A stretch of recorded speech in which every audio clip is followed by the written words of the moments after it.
The prophet of thought.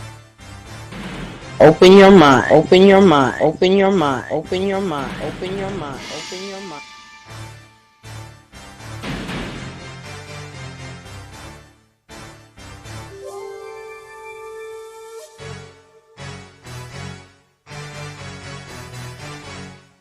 Open your mind. Open your mind. Open your mind. Open your mind. Open your mind. Open.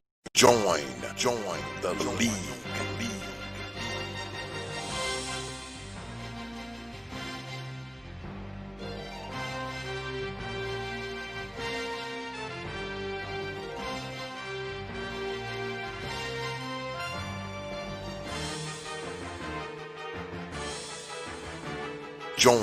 Join the league.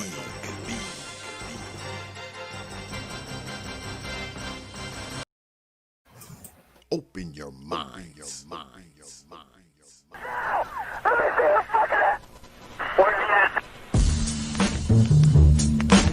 Hours of power. Hours of power.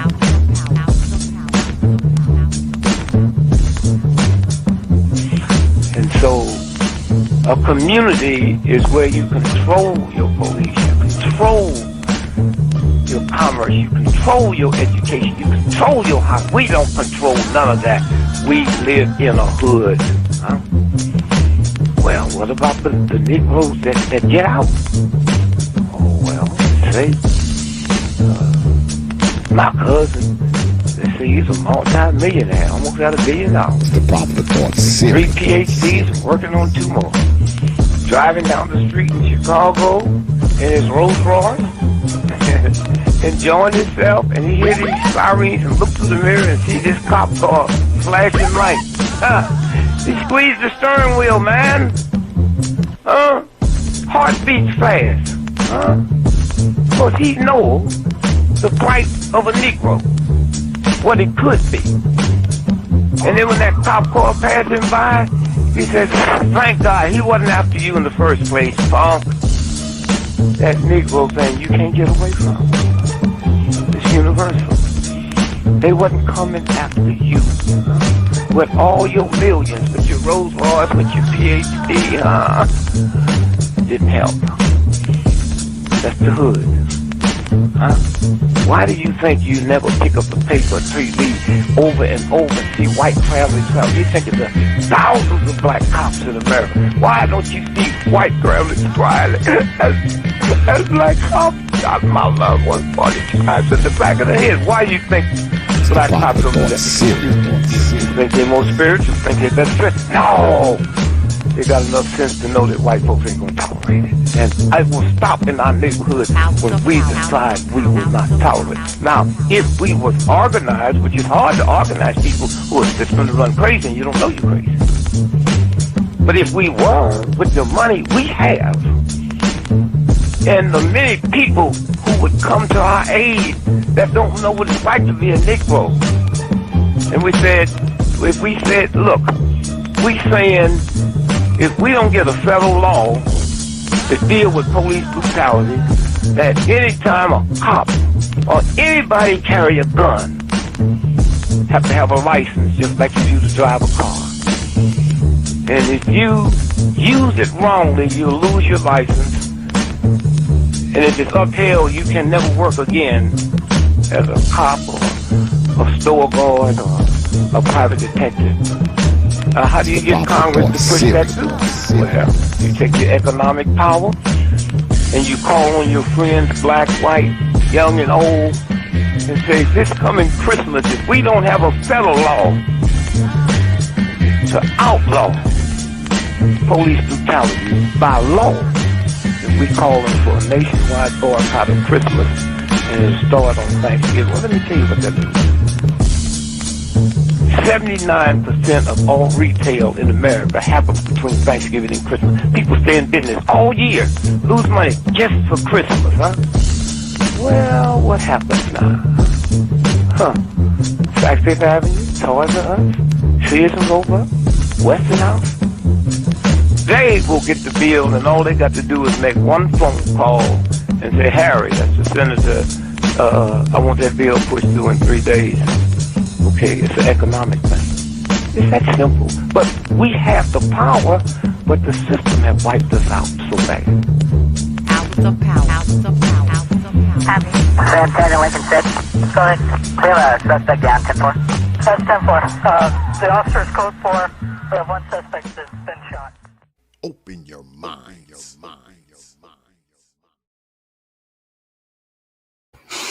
And peace, folks, and welcome back to another edition of the Proper Thought series right here on the old T.P.O.T YouTube page.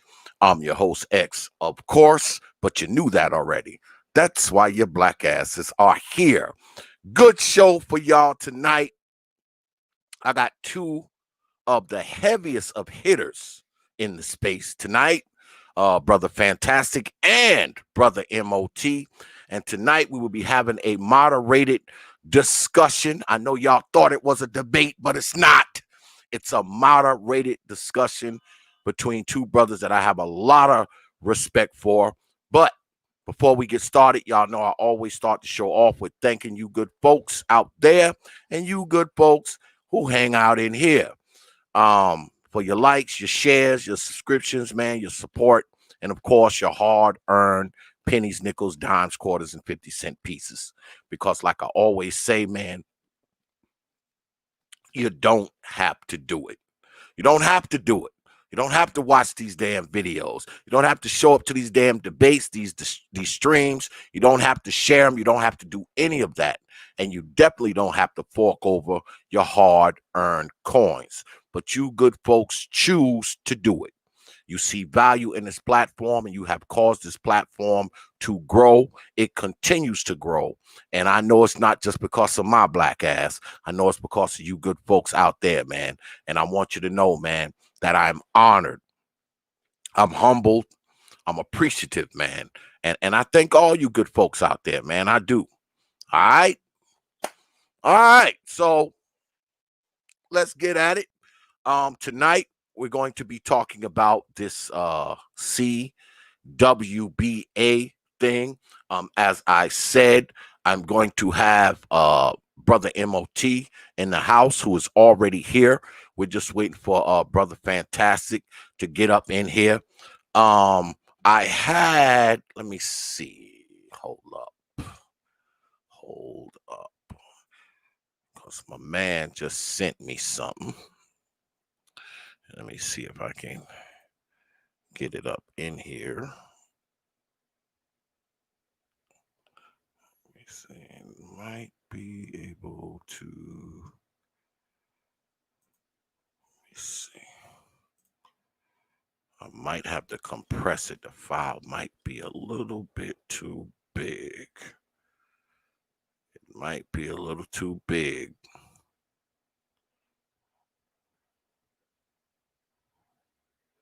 We're going to see, though, y'all. See what's going to happen. Yeah, but in the meantime, while I'm waiting for that to go ahead and queue itself up, let me go ahead and bring in Brother M.O.T. And we got Brother Fantastic in here now. So let me go ahead. Well, before I bring my folks in, and I hate that I got to do this shit every night, but I must. Fans of Brother M.O.T. will not be disrespecting Brother Fantastic. Likewise, fans of Brother Fantastic will not be disrespecting Brother M.O.T. Y'all know how we do it here. That bot is in the chat, and he's going to be watching you. You might get one or two dumb words out before.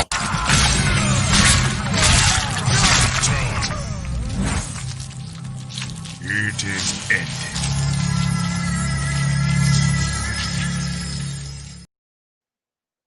I'm going to end it, man. I'm going to throw you the fuck out.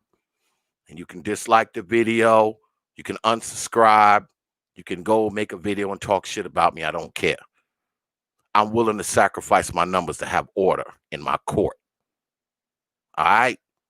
So just sit back, enjoy the fucking discussion, and be a grown-up for the next few hours or two, okay? All right? All right. So let me bring in my folks. Brother M.O.T., Brother I'm Fantastic. going, What's good with it, brothers? bro. I forgo $3,500 to talk to y'all. I hope y'all like the fact that I'm on camera. Like, Oh I want to make shit. something clear before I start today. Go ahead. Go ahead.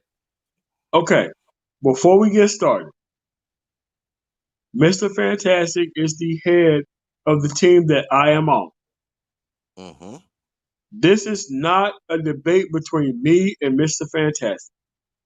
When I decided to join Mr. Fantastic's team, I decided to follow the leadership of Mr. Fantastic while on this team.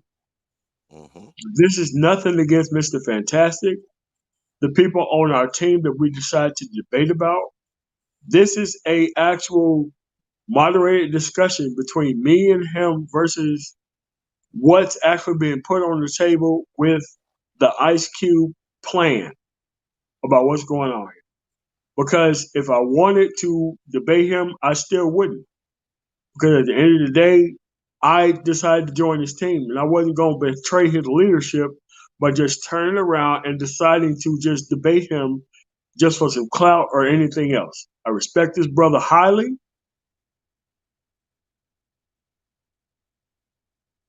and that's what I'm here for, to discuss the actual plan today.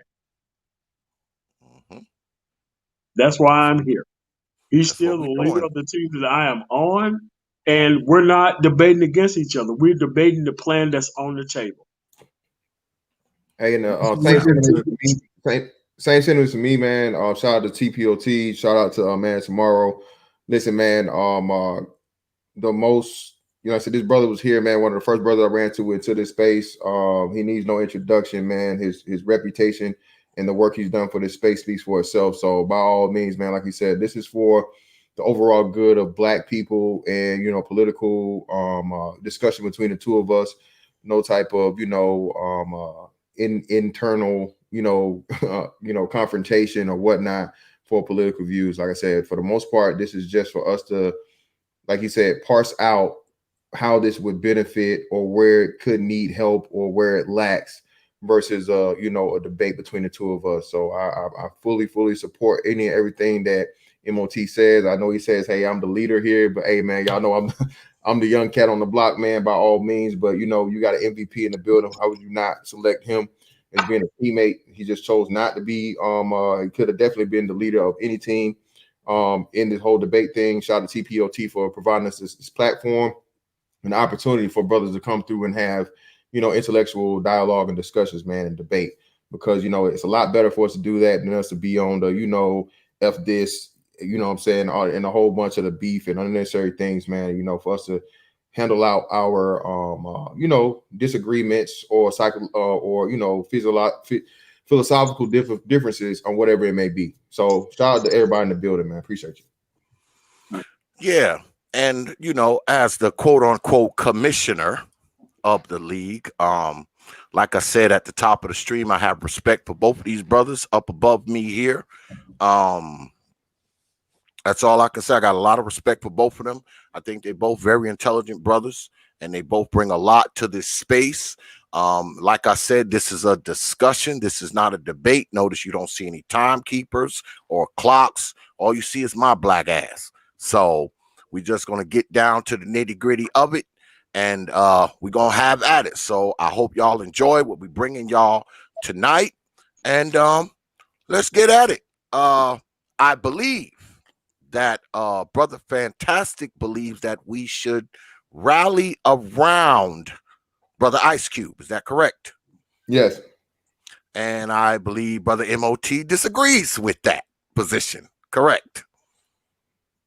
In principle, but not in Okay. So being that you are the for Brother Fantastic, Brother M.O.T is the quote unquote against Brother M.O.T, you start up first. Pull the trigger. Man, we still doing this in a debate format. What's going on, man? Like, dude, we're going over the 13 points of the actual plan. Yeah. We'll just do it. We'll do it that way, and like I said, we'll go for it, like to make it even. Like you can read. I mean, so one, what I'll we're read doing, but that's like what we're doing is we're going over the 13 points of the plan for the sake Okay. of the audience. Like, Yeah, we're not trying to absolutely. debate. No, What's this ain't a debate. This ain't a debate. But no, somebody got to start. I'm just telling you, like, how we agreed to do this. Like, Mhm. we agreed to do this on the actual issues of we're going to discuss every point of point. this plan from beginning to end. So what we'll That's what do, we're gonna hey, M.O.T, what we'll do is you read a point, I'll read a point, and we just alternate, and then we'll go from that. You know what I'm saying? That way people are aware of and they get the full context of what he's doing. You know what I mean? As far as the people that haven't read it, and we'll play it that way. Is that cool? all the way. All right, great. All right, you start it up. Do you guys have the points in front of you? Yeah, Do you have it? I do. yeah, Okay. we both have them pulled Okay. up. Pull the trigger. Pull the trigger. Whoa. Fantastic. You going first, right? I can go. I'll go. All right. All right. The first step in the contract with Black America, just so you guys can, for your cognizance, you guys better follow along if you want to. I'll put the link down here in the chat. There you go. There it is for you. I'll put it in there one more time for you all that don't know the website or whatnot. There you go. All right. So let's get into it. Okay. The first step is representation. Bills to guarantee Black opportunity and representation. Adopt a plan of neo-reconstruction to redress past wrongs systemically imposed upon Black America economically through many generations that has resulted in wealth gap where the average white family has 10 times the wealth of a Black family. In addition to some of the economic initiatives listed below, also formally apologize to Black Americans for past discrimination and slavery. Additionally, Black opportunity and representation will include affirmative action in schools, public and private, per student funding in states on an equal basis instead of paid by local property taxes, Black representation on all government, civil rights bodies, civil rights classes, mandatory in elementary schools, gerrymandering reform, additional polling places in Black and minority neighborhoods, Juneteenth to become a federal holiday. Okay. Like, what I want to do from here, we're not going to disagree on this point. Based on what you just read, we're going to talk about things that could be actually improved on this specific point that you just read. Yeah. Fair enough? Yeah. All right. For me personally, I think that this actual idea of things being actually slanted in its favor should be done by having Black people have their own Black bank supported by the federal government. Like, we have Fannie Mae and Freddie Mac. We need like a Black version of that that's outside of anything else that's ever existed, so that way we can be able to get our actual business and everything else funded through banks. Like, Fannie Mae and Freddie Mac are far different. I don't want those issues to be brought into what Black people need to be doing for themselves. But it's just that if other people have had 150-year head start, like my grandfather was a sharecropper. My grandfather never got any type of loans, none whatsoever, for what he did for the city of that in Mississippi, right? So he had to work for damn near free and never get any type of representation for what he actually did for this country, even serving from the military. So it's just that in this first point, most of these things that are actually in this point is actually done by equal protection under the law. And you have to be able to mandate that those actual banks, I would prefer to go to Black banks because those are the people who help these people through this stuff in the first beginning, to actually be able to do everything that is the foremost point of all the things that's happening within this actual first point here. I agree with everything in this point of IT's plan.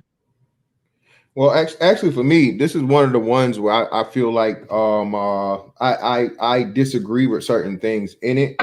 I wouldn't say to completely and totally eliminate them, but I just want to make sure that they're actually put and taught in their proper context, especially things that's along the lines of civil rights. And the other one that would be Juneteenth being a federal holiday. Again, man. I don't believe in that. Yeah, me either. Again, I don't think that will even really pass like that. It'd be very difficult to pass on the national level. Maybe some states would participate in it, but I don't see that making it federally or nationally being approved. Me personally. Go ahead. Hold I mean, on, like hold on most 1 second. federal Go Hold ahead, on sir. 1 second, brothers, because I got Brother Supreme down here, and we wanted to show tenants to the audience, but the file was too big. So I'm going to bring him up here. Go ahead and show it to the audience, and I'm going to let y'all continue, all right? So the audience can kind of see what we're dealing with. Brother Supreme, what's good with it, man? You muted. You're muted. You are muted. Brother Supreme. In the process while you come through, actually, let me elaborate, man, just a little bit. I agree with what M.O.T is saying as far as like there being black-owned banking, and there actually being something that's exclusive to black people, just like there are for people like to use Native Americans as a reference or whatnot, what have you.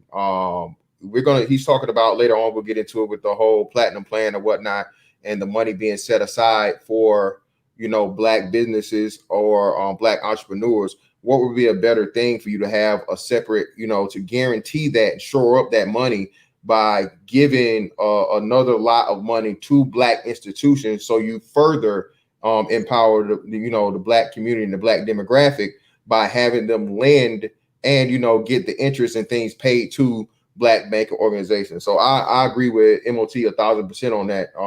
Again, man, a lot of these things that are just virtue signaling. Again, the wealth gap is true to a degree, but like I said, you do the science and everything behind that. But ultimately, like M.O.T said, the most important thing in this deal is going to be economics. Okay, racism and all these other things and whatnot, what have you. Yes, that happened. Yes, it's tragic. Yes, it's all of that. But the things that's going to get Black America up to snuff, so to speak, or up to speed, would be the quickest form of economic and financial advancement possible. So I'm with M.O.T 1,000% on that. Brother Supreme, do you got this thing queued up, ready to go? Yeah, it's up. It's on the screen now, X. Yeah, I was just gonna let them read, and that way it'll be on the screen for the audience, and I'm gonna just silent out so I can chill here with my wife. Oh, okay. All right, carry on, brothers. And also with this particular thing that we have on the screen, for the first particular point, notice just that the actual affirmative action isn't all the way across the board, because it is still left up to the states to decide whether or not that they're going to do everything within this first point. Like most states decide whether or not that they're going to do federal law. Like this is why most of the states decided on the precipice of states' rights in the first place. They want states' rights to be able to ignore federal law and do everything locally and socially. Person being me from Mississippi, I know what these things mean, and they don't mean the same thing from a place like Missouri or Iowa that they would crushingly mean for people like in Mississippi. So what I'm saying is that the gerrymandering and all that kind of stuff, it has to be from a federal level to protect all people from these type of overages in their environment. Because if most people understood that in Mississippi, most of the actual things that are going on in their lives that are government based, it wouldn't be a black-white issue. It would be a government versus non-government type issue, right? From the actual federal government. But most people are so dug into the camps that they can't even think about the things that are going on outside of their primary life, even though they vote on it every day.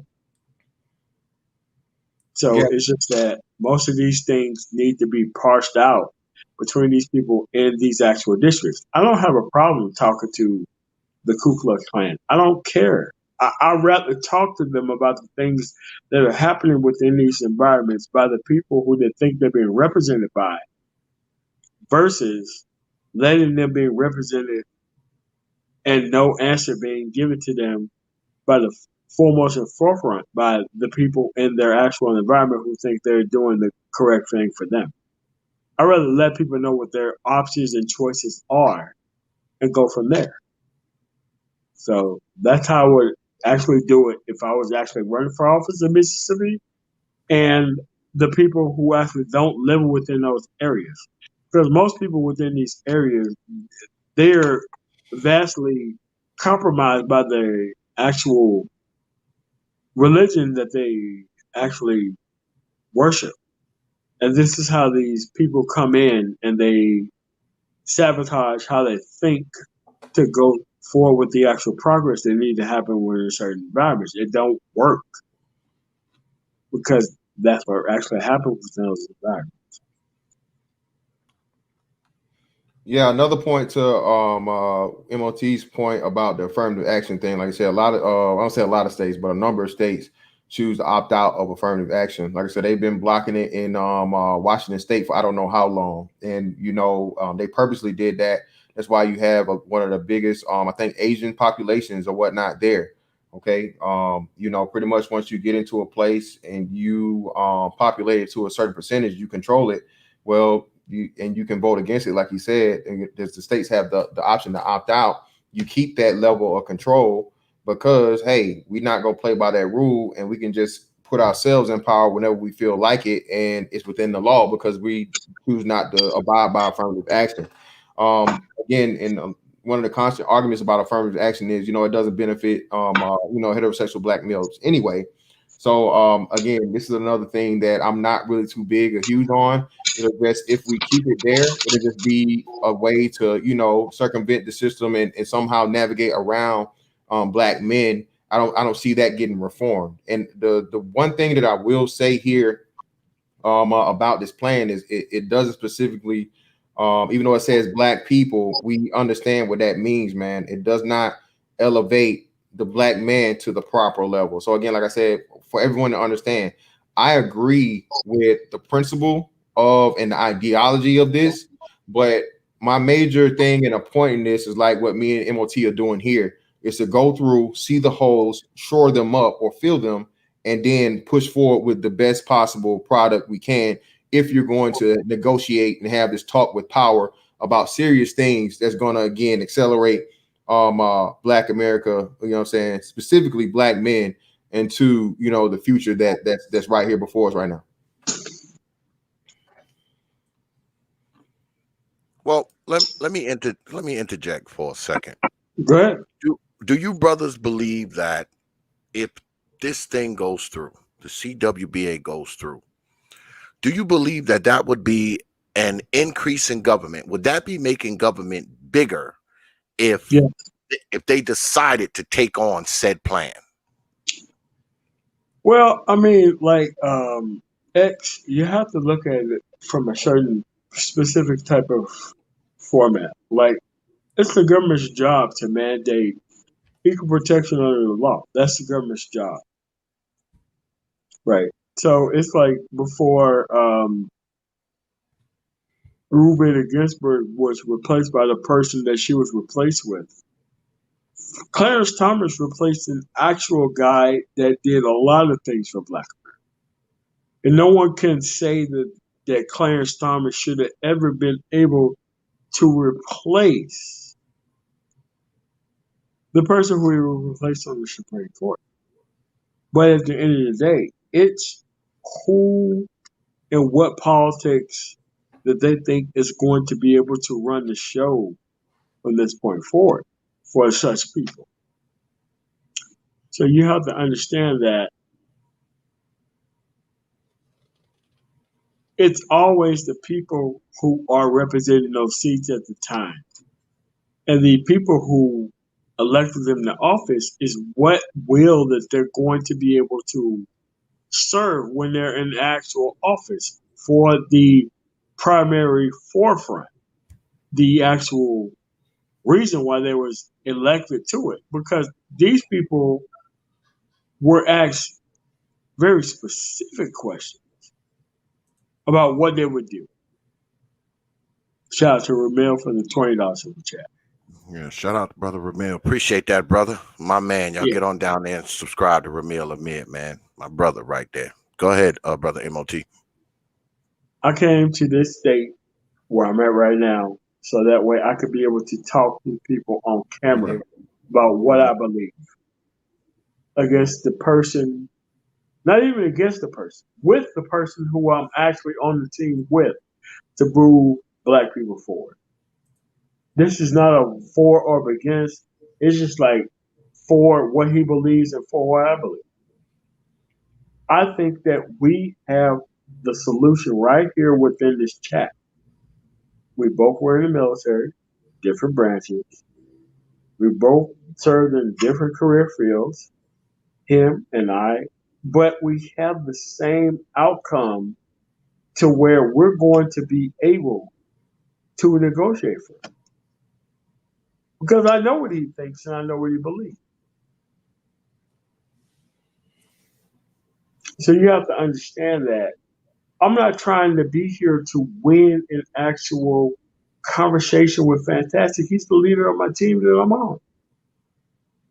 I'm just saying that we should think about the actual ideas that came before this actual conversation came to head and the track record of the people who brought it forward.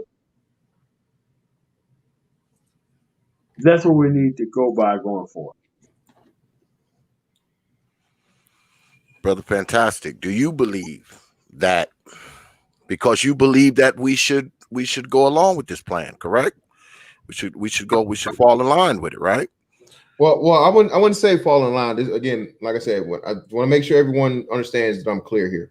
Okay, I think that Ice Cube taking on the position of, for the first time, officially saying in the capacity something that they didn't do with ADOS, something that they didn't do with FBA, or something that had been done on the level to say, hey, we want to sit down at the table and talk. Okay, officially, for the official first time, Ice Cube has put together the best campaign of doing this in my life, not just my adult life, but in my life, to actually say, hey, look, we are going to talk. Whoever who wins, we talking to you, and we gonna have this conversation. He's not giving them an out, like he said. The whole thing is this is why he whoever he says he's open to, but ultimately he's concerned with. And I understand people say that's kind of working backwards, but at the end of the day, let's be real here, okay? The Democratic vote, no matter how many of us defect and black men or people that leave the Democratic Party, it's still going to be at a majority level of black voters, okay? And the Republican Party, no matter how many of us vote for the Republican Party, doesn't really need our vote to win. So you're in a place of non-political power, unfortunately, okay? So if you really don't have a choice either way, so to speak, well, what do? Win or lose, we gonna talk, period. You know what I'm saying? And I think that's the best and the smartest way to approach the situation with your demands, because this is what it is, a list of demands. My whole thing is, like I said, like me and M.O.T are doing right here. And like I said, we had situations even in this first, we're just on the first tenet where we agree upon, and some things we may have differences, but the whole thing, like he said, is for us to come together and, okay, some meet in the middle or give the reasons, the pros and cons, and so on and so forth. And then we, again, fill the things that are missing or completely remove the stuff that we feel shouldn't be there. You know what I'm saying? Because, again, Ice Cube isn't doing this. Ice Cube say he's doing this on the behalf. It says itself with Black America. Okay, this is supposed to be all black people, all right, including us, especially people like us in this space, a man's space, a black man's heterosexual black male space. Okay, like you said, brothers of intellect, brothers of business, brothers of many walks of life, experience, age groups, all these things, the entire spectrum, correct?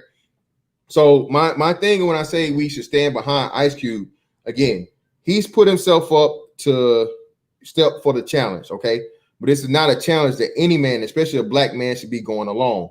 And when I say we should fall in line to support the brother, I'm not saying just fall lockstep and follow his orders with everything he says.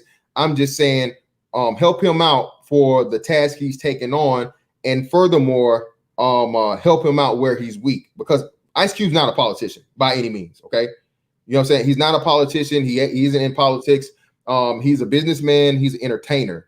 Okay, but when it comes to policy, politics, and laws and all these different things, you know, a lot of the things that is about here, like I said, in some places it's going to be fluff.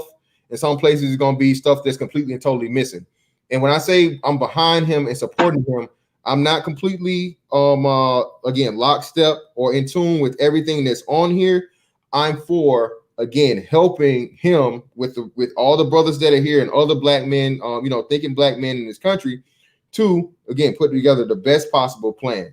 To your question about the more control of state government, man, at this point, bro, I don't see it that way. And again, I actually think it's an opportunity and a chance for black people to remove ourselves from government involvement or big government, because we know a lot of the Democratic Party has the ties and the loyalty of black people due to welfare, due to giving free things. That's the government. And I think once we get to the point, like M.O.T said, or if and when we have black entrepreneurs and more black business, then black people stop depending on the government so much and become more self-sufficient and independent. All right. Are we done with that tenet? I'm good on that one if he is. Brother M.O.T? I mean, he spoke very well on the actual particular tenet. I have nothing to add to that particular tenet. He's right. Okay, let's move on down to the next one. Brother Supreme, you there? Can you highlight the next one for us, sir? Yeah, I think they read the introduction. Did y'all read the first one, representation? Yeah, we read representation. I read it in its entirety. Yeah. We already did that. All right. Lending reform. Pull the trigger. Is that me? Yeah, go ahead. Yeah, go ahead, Brother M.O.T. It's on you. All right. Going to number 2. Lending reform. Banking lending will be relegated to require banks as a percentage of the all loan and credit categories on an equal basis to the black population. Each bank reserve. However, the minimum threshold must yearly meet the percentage equal to the national black population, currently approximated at 13.4%.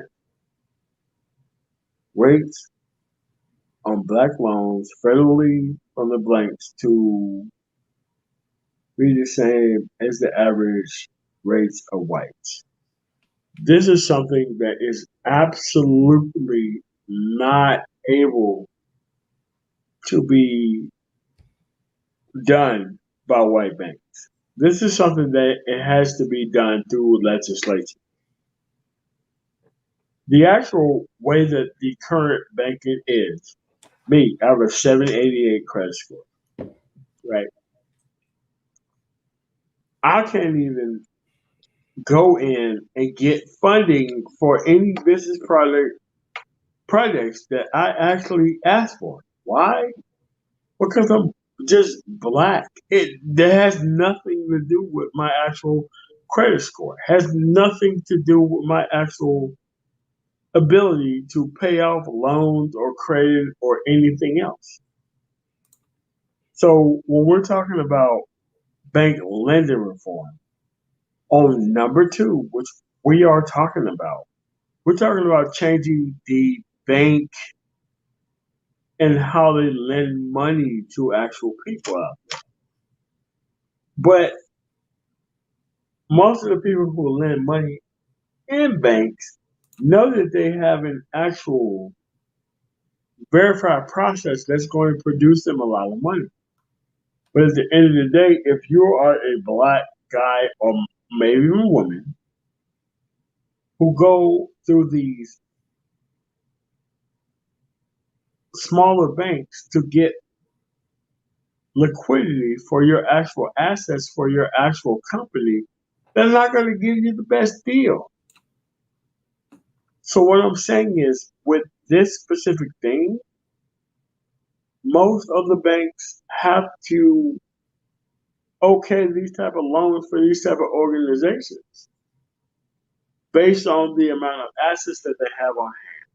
Glass-Steagall was the actual banking law that actually made sure that these banking institutions and firms make sure that they have enough liquidity on hand to make sure that they actually perform the actual bank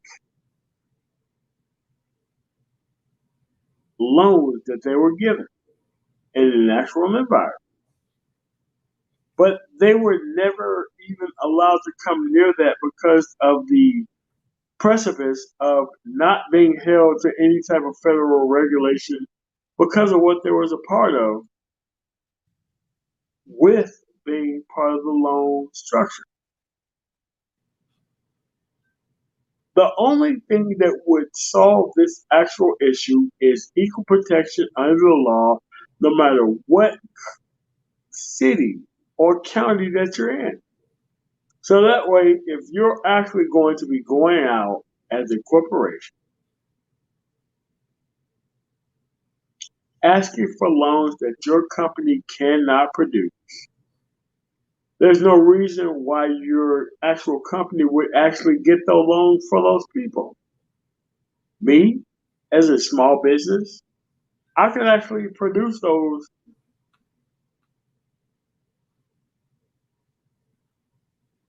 actual revenue requirements to where I can actually produce that for the actual people who need it.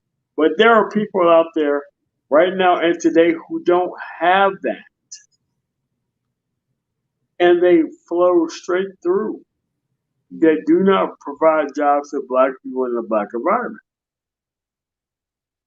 Even though they are actually privy to the same representation across the board.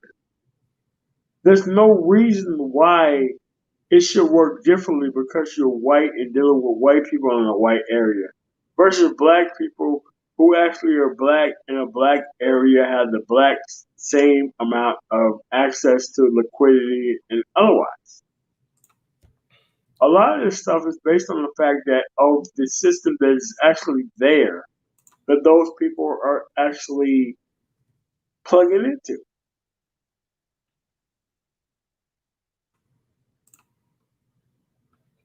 Yeah, and even though I don't necessarily agree with the whole thing about the whole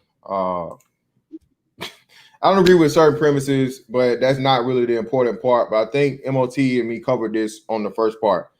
If you give this money and you start the Black banking system, right, where they encouraged and they gave money for lending specifically to Black banks, it will cover everything. At the same level, though, we got to remember this fine principle, okay? All skin folks and kin folks, and business is business. All right. So what I wouldn't want to happen would be, predatory lending at the Black bank level. You know what I'm saying? I think we have to be aware of that. Don't think just because everything now becomes Black owned and Black funded that these banks aren't trying to get over. They're not trying to get back as much money as the white banks do, because at the end of the day, it's a bank, okay? And they're about making money. And furthermore, the biggest thing would be you still have to have and meet the normal requirements for getting a loan. Okay. One of the biggest issues and problems we had for 2008 that wasn't just exclusive to Black people was the predatory lending of where people were being given money that the banks knew they would default on. Okay. So like I said, if we don't, if you don't remember your past or your history, you're doomed to repeat it. And I just don't want that to happen. So me and M.O.T are in agreement, and we pretty much included this one and jumped the gun to pretty much cover this already. If the government does what we're both talking about in part of, setting aside money and funds specifically for Black banking institutions, that covers this. But like I said, at the same time, we do not want our own worst enemy to be our own, because because it's a banking institution and they have the opportunity to take advantage of those that may be, you know, not qualified, but they're giving money off the basis of being black. It's So like most of these people. go ahead, M.O.T. I'll cut in later. Go ahead. It's like most of these people act like these things are not going on with these communities even now. Like most of the actual ideas of things that they talked about 20 or 30 years ago when I actually became in law enforcement, there are the same exact instances that are actually being concentrated on. Because of the fact that they are not white people. So what I'm saying is that if you actually want your neighborhood to be safe, it's to be safe from the top down. You're never going to get any of these people to vote in favor of you for things that you should have left behind in the first place. Especially after they see your story in the last place. Right or wrong. It's on you, X. Yeah, I was just gonna ask, is it really because we're black? I mean, I know I had shitty credit for a long time, and it took me a while. It took me like 7 years, to get my credit where I could actually get hold of something. So is it really just because of your color? If you got an 800 credit score, are they going to deny you because you're black? I mean, is that really the case? Some places they do. I see it happen in front of me. So, but at the end of the day, it's just like, look, you got to be able to take the bull by the horns and to be able to, like, look, those people have a horrific level of XYZ level of Batman and Robin in that area. Like, it's just that I've done things differently. But at the end of the day, most of these people don't appreciate who they were taught by. That's what it is. Brother Fantastic. Ask the question again, Brother X. No, I was,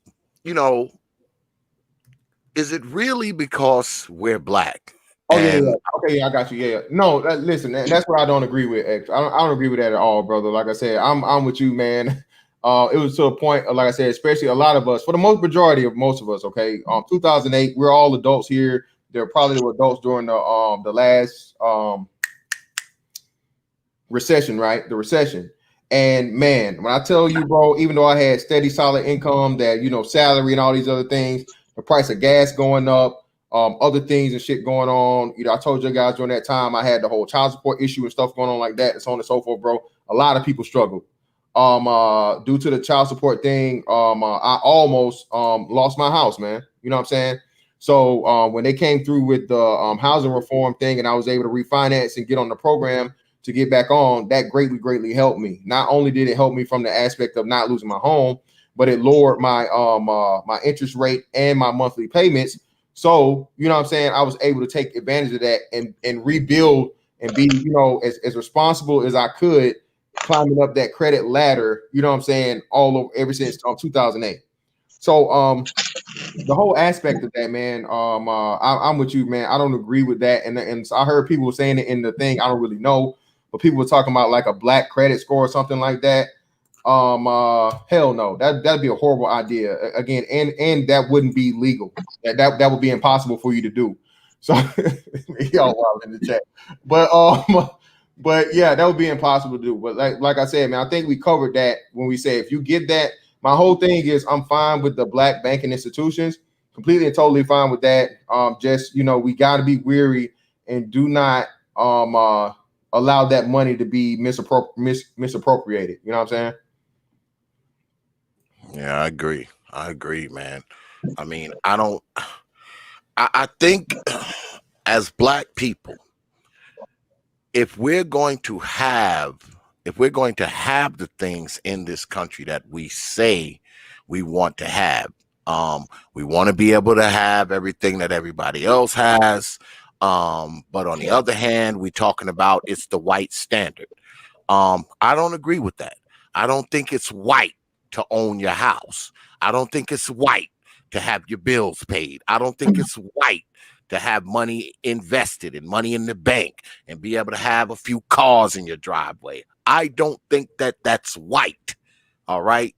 So if we're going to say we want certain things to improve our lives, I think we got to get past that, having this is white, having that is white, having a good career, having money is white, and all this kind of nonsense, because that's just complete nonsense. It is. It's complete nonsense to say a better standard of living is white. All right. That's just dumb to me. Yeah. I'm agree with you on principle on that. X. I mean, if we want better, guess what?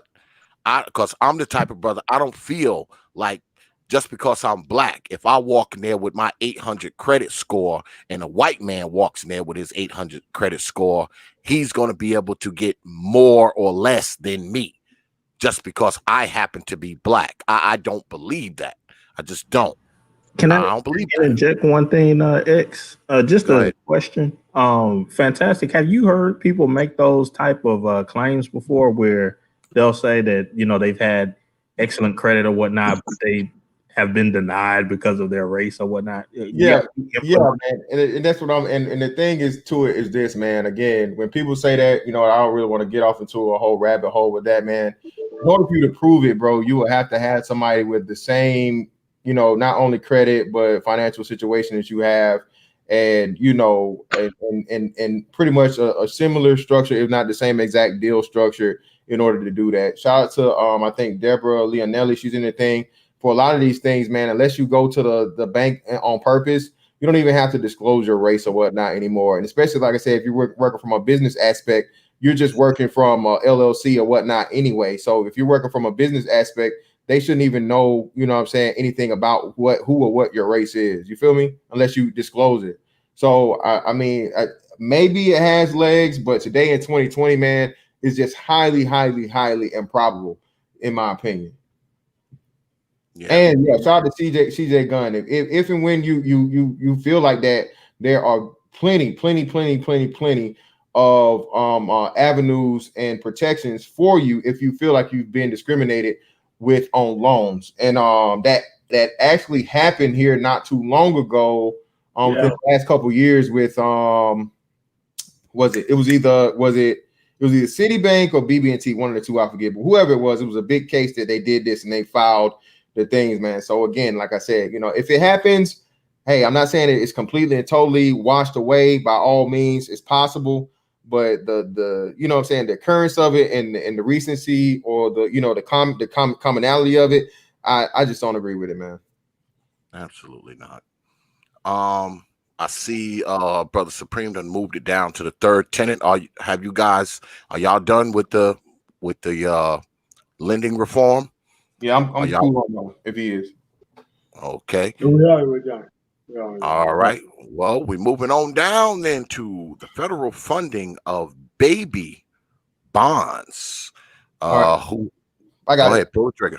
Federal funding of baby bonds. Past federal program providing every child with a government-funded trust account at birth starting at $1,000 contribution are proposed by Senator Booker and Representative Presley. Accounts to be managed by the Treasury, and only those born into lower wealth families will receive more contributions each year, up to $46,500 total. At age of 18, access to the funds allowed but used to restrict to asset-enhancing actions such as buying homes, starting business, and funding education. This one for me is a no-go, okay? Because again, this is what you can't say, and this is where they start sneaking in reparations or whatnot, right?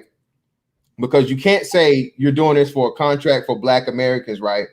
But the people that are going to get the most out of the situation are the impoverished Black Americans. You're leaving all the middle class and even better to do the people, the business owners and the job creators. You're leaving them out in the cold. They don't get anything. They're expected to just do as they normally do and provide for themselves. I don't agree with this whatsoever. Okay. Now, if you're going to limit it to, and what's going to happen is this, okay. Again, they're saying that the whole at age 18, access to the funds allowed, but use restricted to asset enhancing actions such as buying homes, starting business, and funding education. Again, $46,500. Like I said, man, there will be ways for you to work the system, work around it, and the people pretty much cash out on that money for the most part. Especially we're talking impoverished individuals at their 18th birthday, and pretty much money given right back to the economy. If you did this to where there's an incentivized thing, I think it has to be more incentives on it or qualifications, and you have to put what's the word I'm looking for? Not deadlines, but milestones. That's what I'm looking. Milestones. You have to put milestones on this, okay? And it should not be limited to, again, the poor people. What we have to get away from in the Black community is awarding people for not trying, okay? This is what discourages people from being successful. This is what discourages people from being entrepreneurs, starting businesses, and getting off of the Democratic Party and government welfare. We have to stop doing this, okay? If you're going to do the baby bond thing, it needs to be across the board. If you're Black, you're born, you get the money. Point blank, period. I don't care if you're born to a family that makes $0 or a family that makes $1 billion, okay? That's the way we got to look at this. We got to stop making these exceptions for the poor people. Not saying that poor people shouldn't be looked out for or what have you, but with the history of what we've seen, most people at the poor level, man, they never get the necessary skills or understandings of economics and finances as to where they actually turn the money into something positive. And I'm just telling you, man, I already know how it's going to go. At 18, someone that buys a house or whatnot, what have you, for the sake of just saying it, cash the money out, flip it around, and lose all the money and give it right back. So I'm in favor of baby bond things. Damn, M.O.T, don't die, nigga. Damn. I'm in favor of the baby bonds, but again, it would be across the board, no special incentives for being poor, and there would have to be milestones to be met in order for you to definitely have access to that money. At whatever time. 18 will be the earliest time. 18 will be the earliest time that's available to you. But if you haven't reached a milestone, such as, let's see, you have to have a minimum of an associate's degree, or you have to have a steady job or career field or a trade or something like that, you don't just get the money for living, man. Okay, we cannot reward people for living. Can't do that. That's my take on that one. All right, brother M.O.T. Brother M.O.T. Hopefully you're alive. He might have stepped away. Yeah, he was coughing pretty bad. I'm sure. I'm sure. Yeah. Okay. All right, you up, brother? Like this is what I'm talking about. Like, we are talking about tangibles on the table, but not every group of people who are talking about tangibles on the table who are actually here. Like, this part of the Ice Cube plan that I think is the deeply and the most effective of everything else here. But when we're talking about the people who can actually do these things on the actual ground for the people who are actually here, most of the people who come up here are about benefit without significant investment. All right, look, Fantastic is a military guy. I'm a military guy. I know how these things look, how they present it to certain people, and the reason why they don't get promoted among those type of people. Like, we already know what those things are. So to try to drag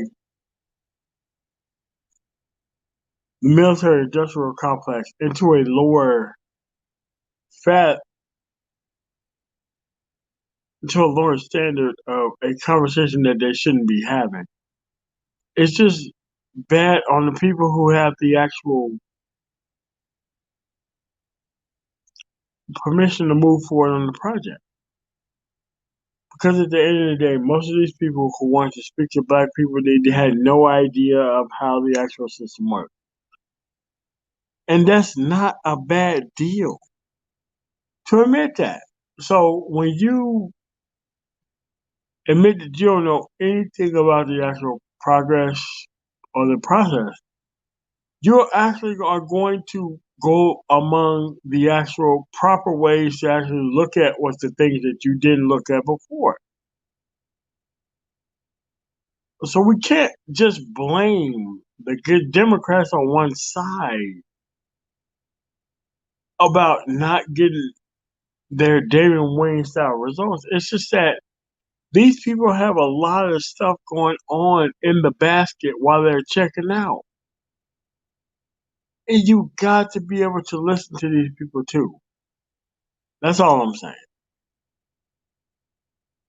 About the things that are going on in their community. Everybody's not doing all the street stuff that they're talking about. It's not happening out there.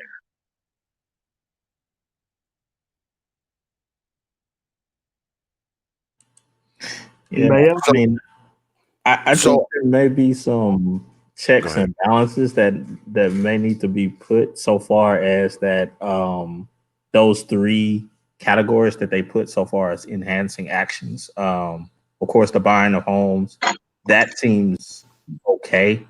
The funding of education, to me, that seems okay.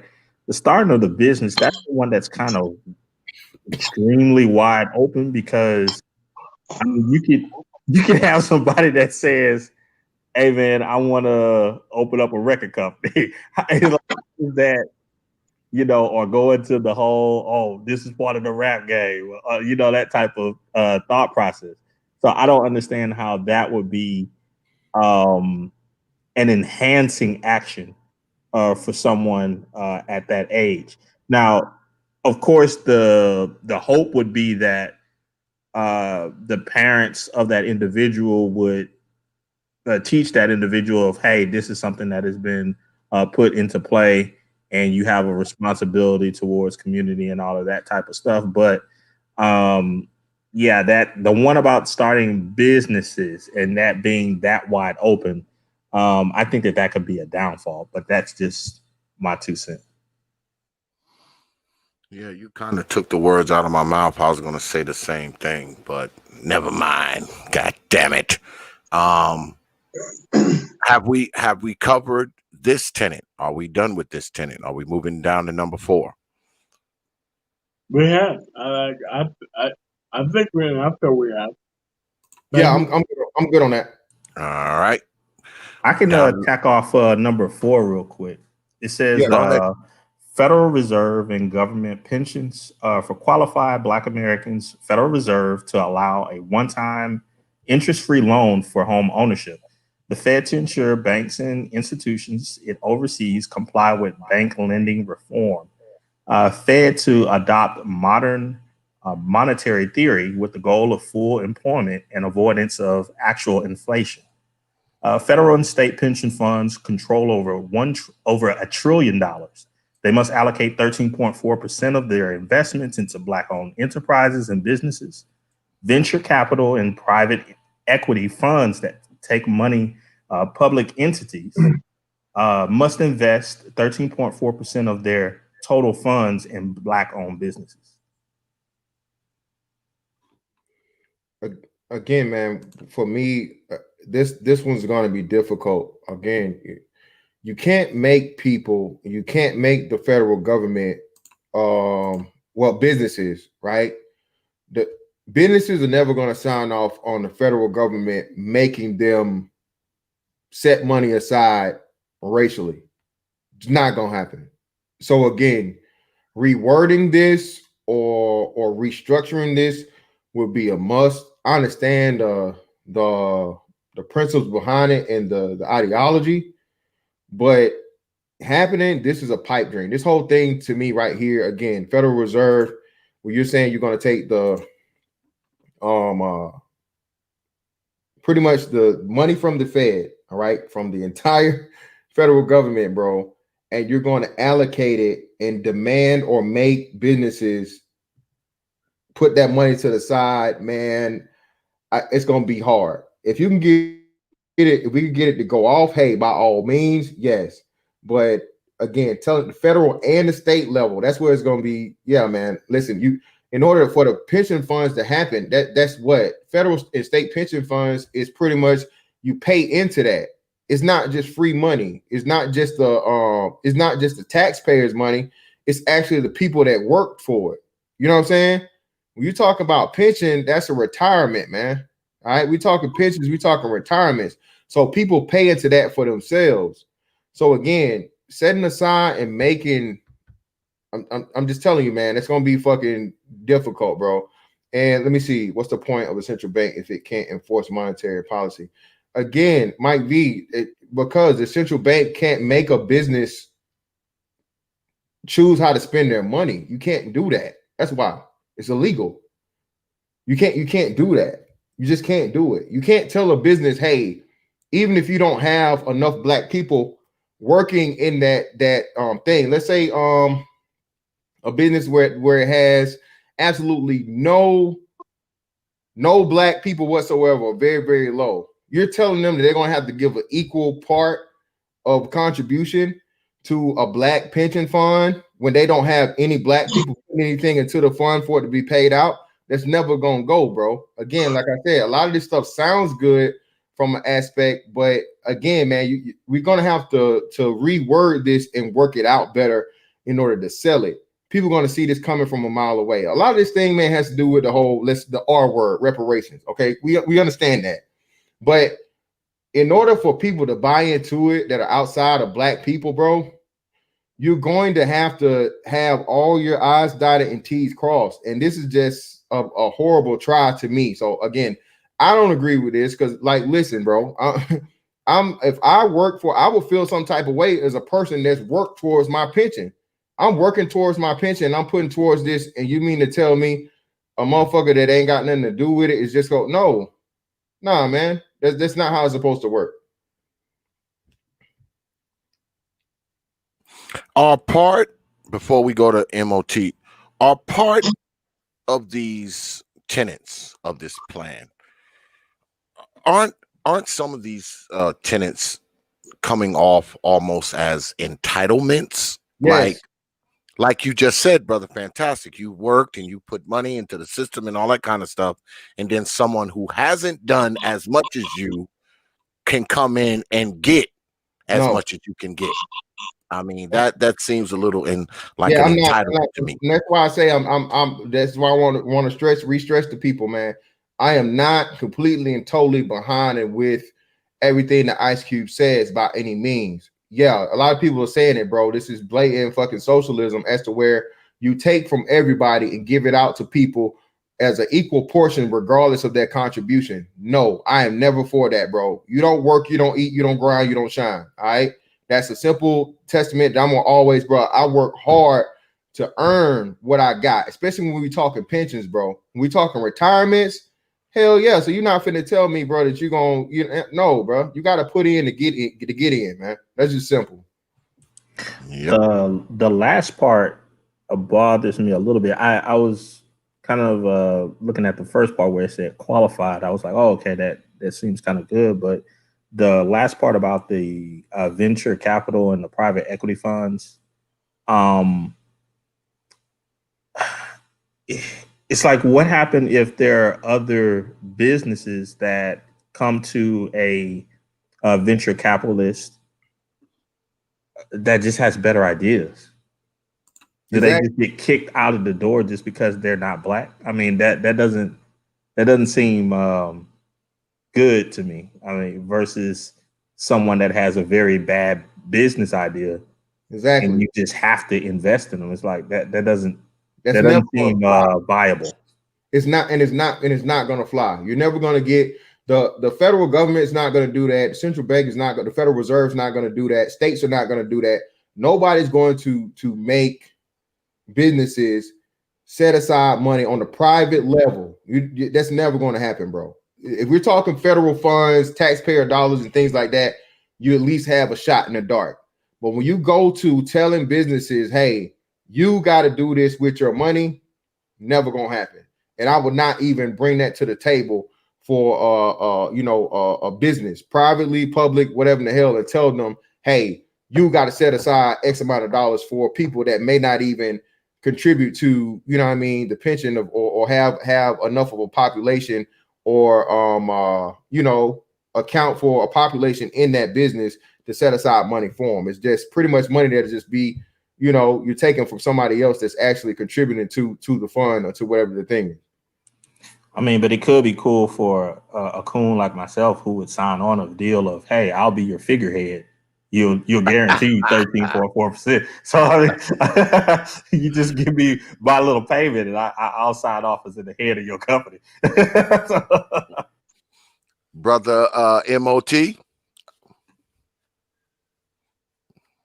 Brother M.O.T. Yeah. What's your take on this whole Federal Reserve and government pension thing? For me personally, in this specific about itself, it meshes up with the local politics of people who have particular circumstance. But I'm just saying overall, that way is okay for these people to suffer the amount of crushing losses they're going to receive in less than 10 days. They continue to think that the conservative regime court is oregano, but they don't pay attention to the people who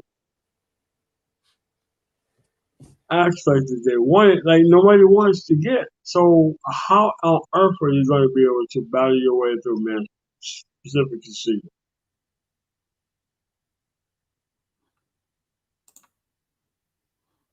Yeah, man. Again, I don't think that shit's gonna fly. That's pretty much we on agreement with that.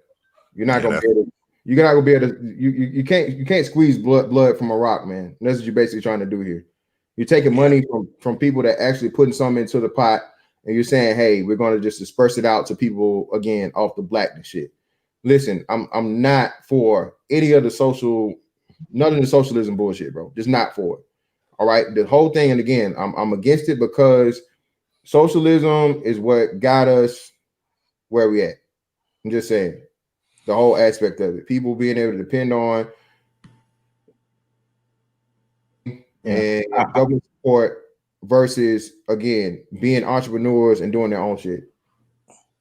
I will say this though. I will say that Q did say that he's wide open to things being revised, in order to come up with a stronger plan. And he did say that it was revised, I think back in July.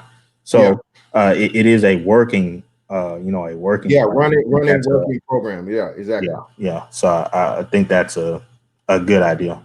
Yeah. Well, before we move on to number 5, I would just like to say that, I mean, if you're talking about people working, like Brother Fantastic said, and people are putting into this system, whether it's public or private, and whether the money's coming from, to say that someone else who's done absolutely nothing kind of is going to be able to benefit from this. I mean, because you got to think, if you got a person who's done nothing for 35, 40 years of their life, who's to say that these people are even responsible enough to freaking even have, be able to draw from this pension or this 401k or whatever it is?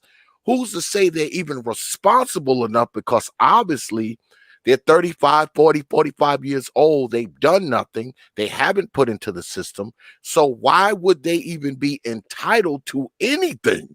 Well, I think that 10 and 13 kind of touches on that a little bit. So, or X, another big thing too, and this is why I say we can't be on the handouts thing, where everybody ends up at the finish line at the same time. If I know that no matter what, once I hit retirement age, I'm going to be able to chip in and get something, even if I put nothing into it. Why would I work? Or why would I make the most money I could possibly make and actually, you know what I mean? No, I'm just going, you know what I'm saying? Trot along, do the bare minimum, whatever that is, requirement in order for me to get a payout. Live in my grandma's attic, Exactly. you know, and just, you know, and chill out and wait till I can dig my hand into the pot. Yeah. But we're gonna move on to are we done with number 4? We moving on to number 5, right? Yeah. Okay. Number 5, finance oversight. You got it. Finance oversight, a banking commission or even a cabinet or sub-cabinet post will be set up to overlook and report on Black minority lending, housing ownership, and mortgages. Enforcement of items 2 and 3 above. Okay, 2 and 3 was lending reform, federal funding. Such authority will also oversee and audit federal programs such as Economic Opportunity Zones and Community Reinvestment Act, or CRA, to determine who is benefiting from disbursement of such funds. Will provide for transparent reporting mechanisms for abuses to economic programs designed to benefit communities in need. Oh shit! Whoa. Okay, on this one for me, I'm still. Y'all hear me? Am I still here? Yeah, I hear you. Yeah, all right. For this one for me, I actually like this one. The biggest problem, the issue that they said, but at the same time, like I said, we have to have a little bit of responsibility for the Black community and Black entrepreneurs. But I think it's a lack of people that are able to, or people that already previously possess the capital and the business is able to do it and take advantage of the opportunity zones in these areas. So this is something to where, you know, the cure versus the remedy, you know what I'm saying, or whatnot, what have you, the cause versus the cure.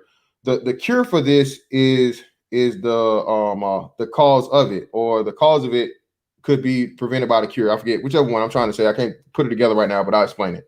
So basically, these opportunity zones are mainly taken advantage of by non-Black people or people that aren't a part of the neighborhoods and communities it's intended for, due to the fact that there aren't enough business owners or people with enough capital to be able to apply for and, you know, build a business, start a business, build whatever it may be, and start it. Okay. So going, like they said, back to 2 and 3, once you get more loans to the Black people and Black people are more entrepreneurs are into the pool and they have more capital, then you should see a major uptick in people taking advantage of the opportunity zones and or the community reinvestment areas. Okay, so like they said with 2 and 3, which this was very, very well put together, and I agree with this one like 1,000%. If and when you get the whole more loans going to Black people from like M.O.T said, M.O.T and I both agreed with the Black banking systems, namely or preferably, then you'd have more people taking advantage of the opportunity zones. And if then once you had the uptick in people that are eligible for them, and you still had other people coming into the area and taking that away from the people it's intended for, there would be either penalties or some type of way of where, you know, a higher tax thing or something like that, or so on and so forth, or at the very least, like you said, a look into it and investigation as to why this non-Black person was selected over the Black person with the, and this is where the case come in that supports the point about, hey, they choose to discriminate racially, business loans or opening business and things like that. So that's my take on that. Brother M.O.T. Yeah. You up? There's nothing wrong of what he actually said for that paragraph was represented. 100% right. Yeah. I think we good on this one, X. Unless you and SKC can have your input on this if y'all want to, but we agree with this one. This was probably the best. This one right here is the best tenet to me. Yeah, I kind of agree because again, the making things transparent, you know, it just balances everything out. Make sure that, you know, on one end, individuals aren't not getting the loans that they would need and so forth if those, you know, 2 and 3 would go through. And then on the opposite end, it would prove that those who are getting it are actually doing it the right way. So, yeah, I would agree that it's a pretty good one. Yeah, you pretty much covered everything. We can move on to Tenet 6, Brother Supreme. Sure. Personal data and credit. Yeah, personal data and credit. Most states publicly release bulk data about arrestees unchecked, like the 1970s Fair Credit Reporting Act regarding credit data. There must be guidelines regarding arrest records that allow similar privacy and accuracy protections and the right to dispute and correct inaccurate data. Credit services will be reformed to mandate consideration of individual consumer data on rent, utility, cell phone, and other like bill payments. Again, man, this is one I don't agree with. Again, the whole listen, bro, you can't be untrustworthy financially, make horrible financial decisions, and then, like I said, induce more money into a situation and make people more available to money. No, you do not need to lax up anything with this, bro. You just do not. Again, it covers itself. If and when we say now, we're leveling the playing field by empowering Black banking organizations. Just like we don't want them taking advantage of us or the consumers or the people getting the loans, we don't want the people getting the loans taking advantage of them. Okay, so it's a check and a balance. All right. So when we understand that now we are completely and totally loyal to ourselves to a degree, right? Because we taking the power away, or taking the power away from the white institutions and the white banks, and we're in control of the money, right? I don't want any Black banking organization to give a loan to this person that can't pay their rent on time, a person that can't pay their light bill on time, a person that can't even pay a phone bill on time, and things like that, man, and make them available to money that could be going to a more responsible person and more good being done with it. You see what I'm saying? Damn, I ain't know my hand was that close. I'm hitting y'all with the ABL. You know what I'm saying? The 3D fingers. But the whole aspect of it, man. Credit reform, the accuracy thing, we all are done with that. I'm with that all day. Listen, it's been things that have been on my credit report that I knew for a fact, hey man, this is wrong. I paid this off, or I made this payment. You guys didn't update it, and it is a fucking heartache and hell to get someone to correct something in your favor, much more than it is for something that's negative. You know what I'm saying? So they're quick to report all the negative things, and slow as hell to do the positives, or correct an error that would increase your credit score. So I'm for that by all means, but again, making the credit system more lax, or giving like a clean slate, I'm not with that, bro. Because again, you're going to take away from those who do the most good, and the people who have a track record of being responsible, and by in turn being responsible, being productive. The most important thing about this, man, that we need to understand is you need to put the money in the hands of the best people that know how to use it. It's going to give you the biggest return for the Black community. Okay. We cannot afford to have this thing go through and we fail. Okay. The way you fail is by putting people that are unworthy, unexperienced, and undeserving in powerful positions with a whole lot of money. That's the quickest way to motherfucking fall on your face. All right. And make us all look like fools. And I promise you, we will never, ever get a second chance on this with the amount of money that we're trying to get, and the power shift and paradigm shift that we're looking forward to in the situation. Yeah, that could be a huge pitfall. I have to agree with you on that one. Fantastic, because that last sentence where it says, that being reformed, and it stated things like other like bill payments. Then you're getting to the point to where you have some hole in the wall type utility places and bill like places that are just doing like handshake deals. Oh yeah, man, I'd say that you paid this is whatever. And it just gets real hazy to where now you're just passing out credit to anyone. And I don't know, that seems like a perfect situation for people to game the system in somehow. Yep. And you're incentivizing them to be irresponsible. You're doing that as well. I mean, if you're doing this, right? If you're saying, okay, fine, we letting anybody go, because you got to think, man, whatever you do in life, you have to meet a certain criteria. And I think that criteria should be more than just having black skin.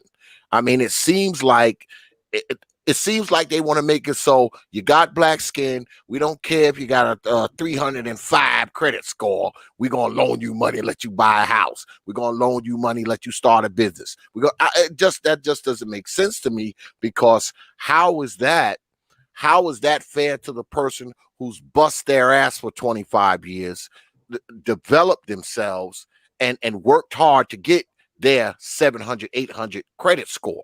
And here you come with a 300 credit score and you can get the same shit I can get.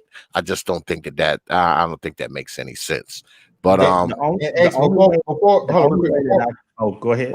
Yeah, before M.O.T goes, man, when X open this thing up, man, I want y'all commune niggas and y'all socialism niggas to get y'all ass up here and not just fucking complain and whine in the chat. But again, man, listen, bro, no, I'm not for you getting paid off of just being black, bro. That's a problem. That's an issue. We all fail that way. That is not good for nobody. Y'all are talking about all this stuff that y'all are talking, and y'all just being y'all complaining.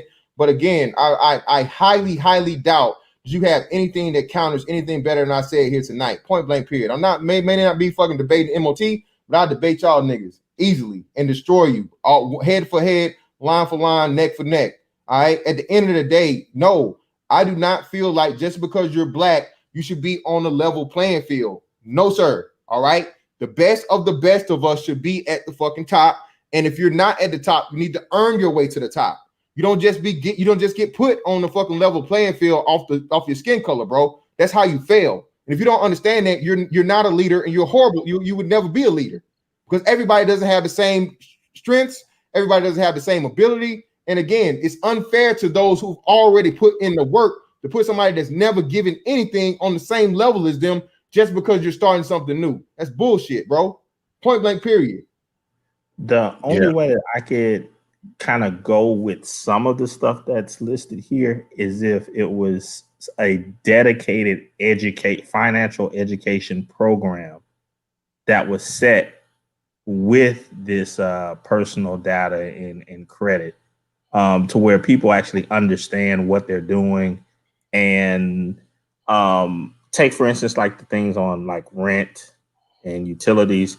There are some specific ways in which you can report such things in order to improve your credit, but people have to learn how to do that. So yeah, I agree, brother M.O.T. And also, hold on a second, brother M.O.T. Once we're done with this, I will be opening the panel up. So stick around if you want to come in and take your shot. Go ahead, brother M.O.T. Personal data and credit. Brother M.O.T. Paging, brother M.O.T. Paging, brother M.O.T. We'll just move on to the next one. When he come in, he might have to step away from something. Yeah. All right. I'll get this one. It says prison reform.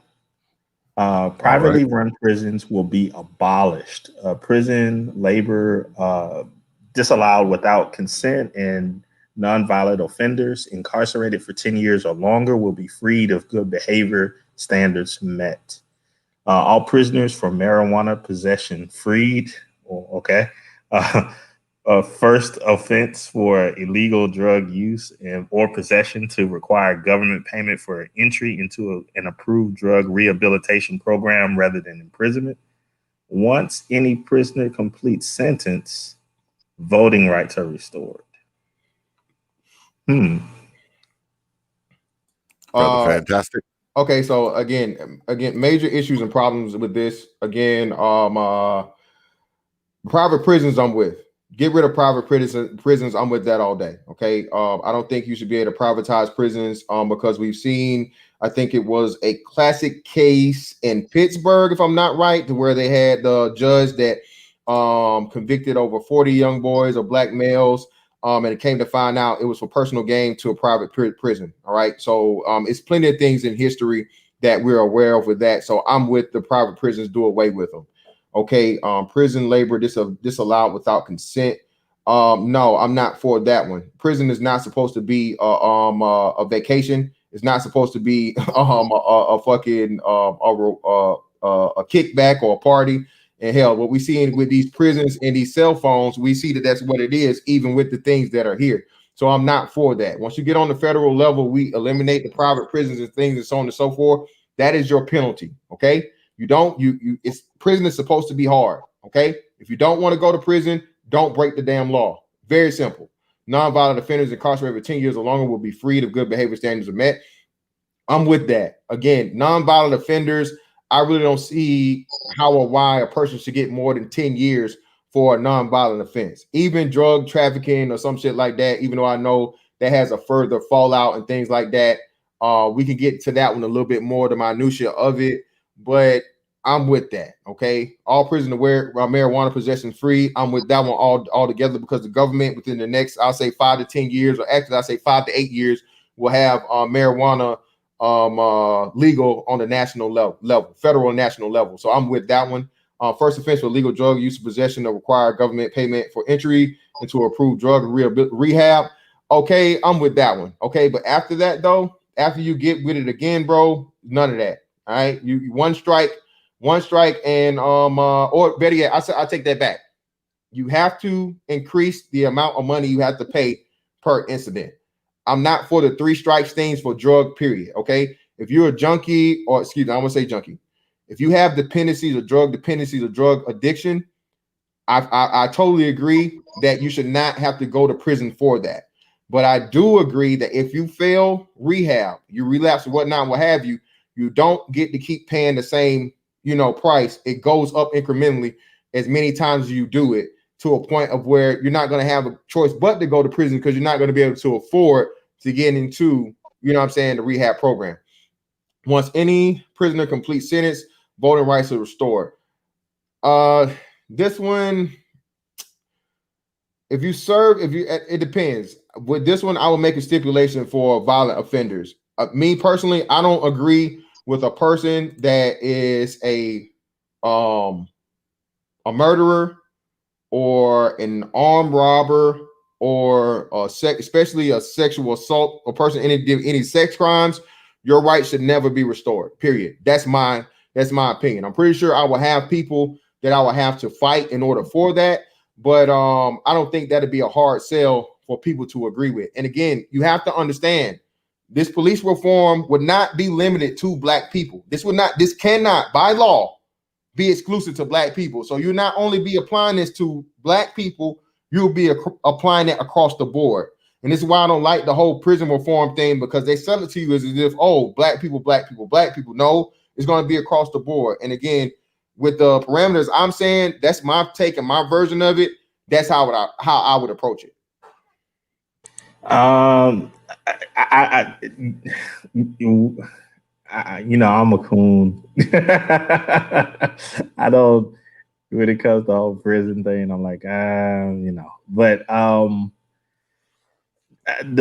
would say the main thing that I dislike out of all of it that I dislike is the first offense to require the government payment. Because you know what that means. That means everybody is paying for people to be first-time drug users.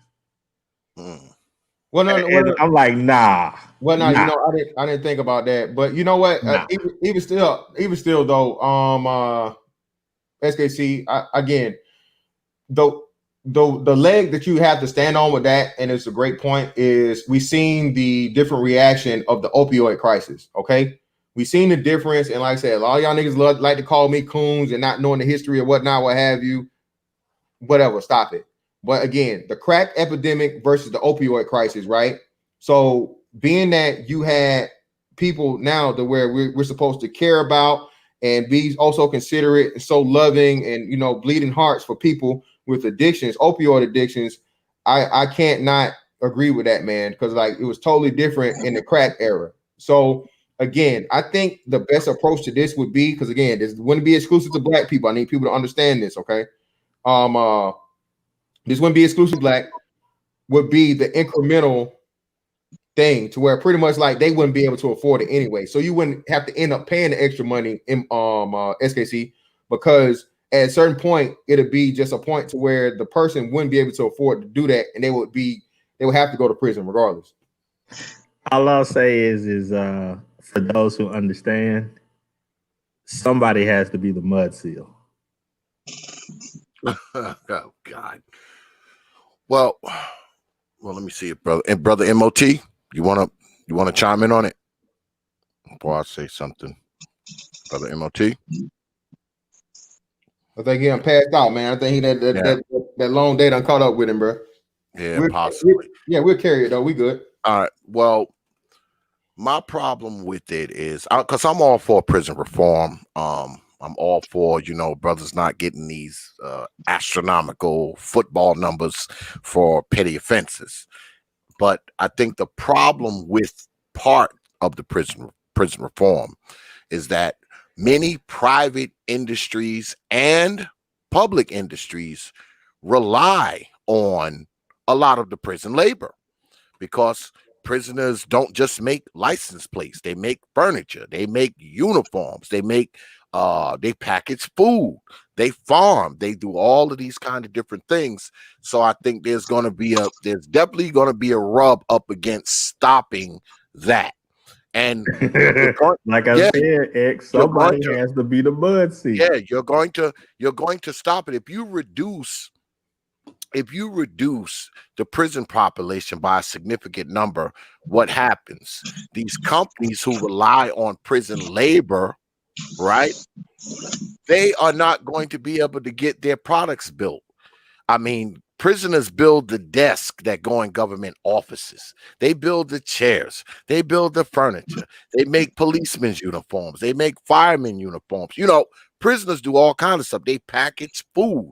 And not only that, the prison has its own economy, because you have these private companies who sell things to the prisons as well. So if you start reducing the prison size significantly, these companies are going to take issue with it. And these companies are the same companies who lobby these politicians. They are the same companies who grease the palms of politicians in the back rooms. So I don't think there's ever going to be any real significant prison reform. I mean, you'll see some surface crap. You'll see some stuff that'll make you go, oh, cool, they let 5,000 people go. But there's about 2.2 million people in prison. So them letting 5,000 people go is nothing compared to the population, folks. That's where I see the problems with that, with real prison reform, because there's too much money involved in prisons. That's why some of them are private. But go ahead. I guess we're moving on to the next one, right? Yeah. Number 8, judicial reforms. You got it, brother. Fantastic. Judicial reforms. Judicial reform. Eliminate mandatory minimums and 3-strike laws. The Civil Rights Division of the Department of Justice reform through stricter guidelines and greater oversight over police departments. Department of Justice can be sued for non-compliance.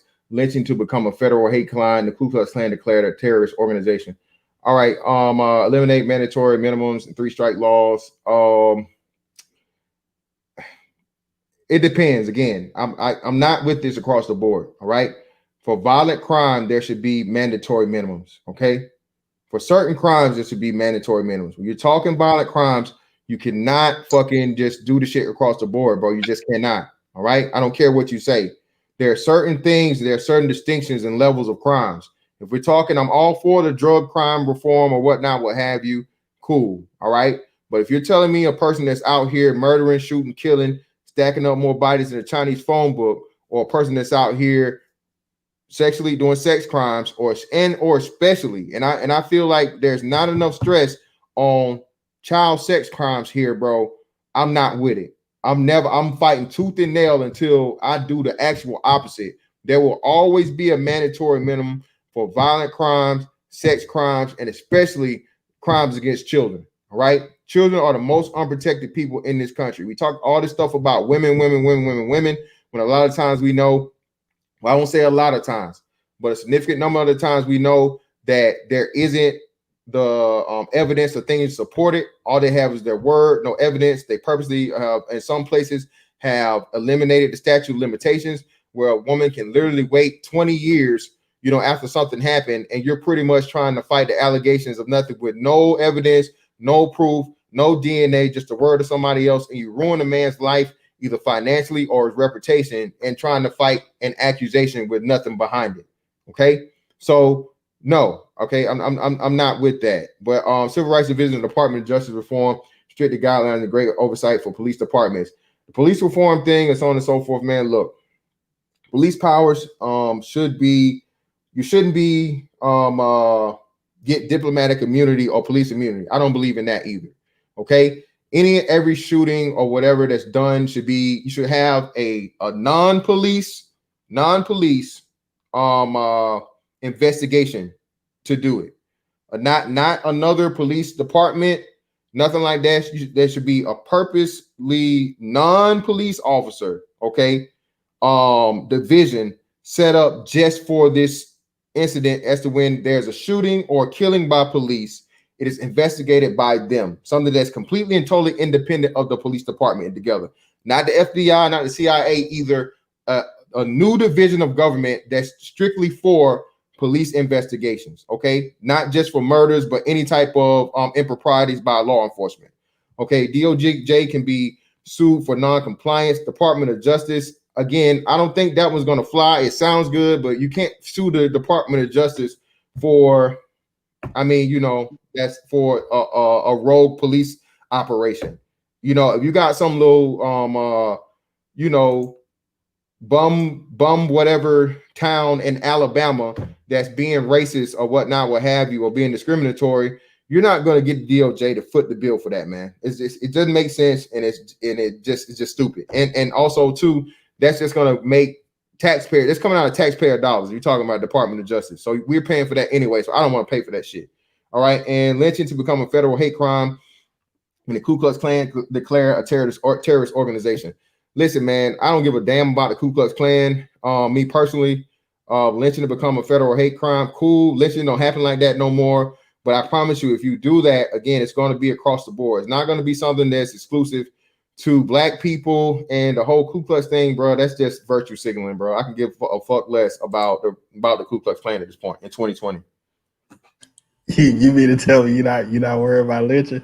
No, I'm not at all. Hey, if I get lynched, nigga, they earned it. I can tell you that one. They earned it. And I think I'm not too concerned about being lynched either. Go ahead, brother. I think the other thing about the Ku Klux Klan, it would just change. It'll be like the Ku Klux Clip. I mean, I think that's just like he said, virtue signaling or whatnot.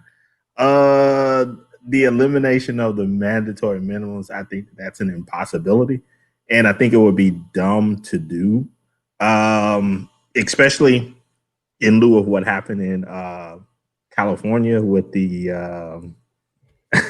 the law with the children and so forth. I don't know if you heard about that, Fantastic, but they basically stated that the same-sex people could basically have a relationship with a 14-year-old, SB 145 or SB 125, something like that.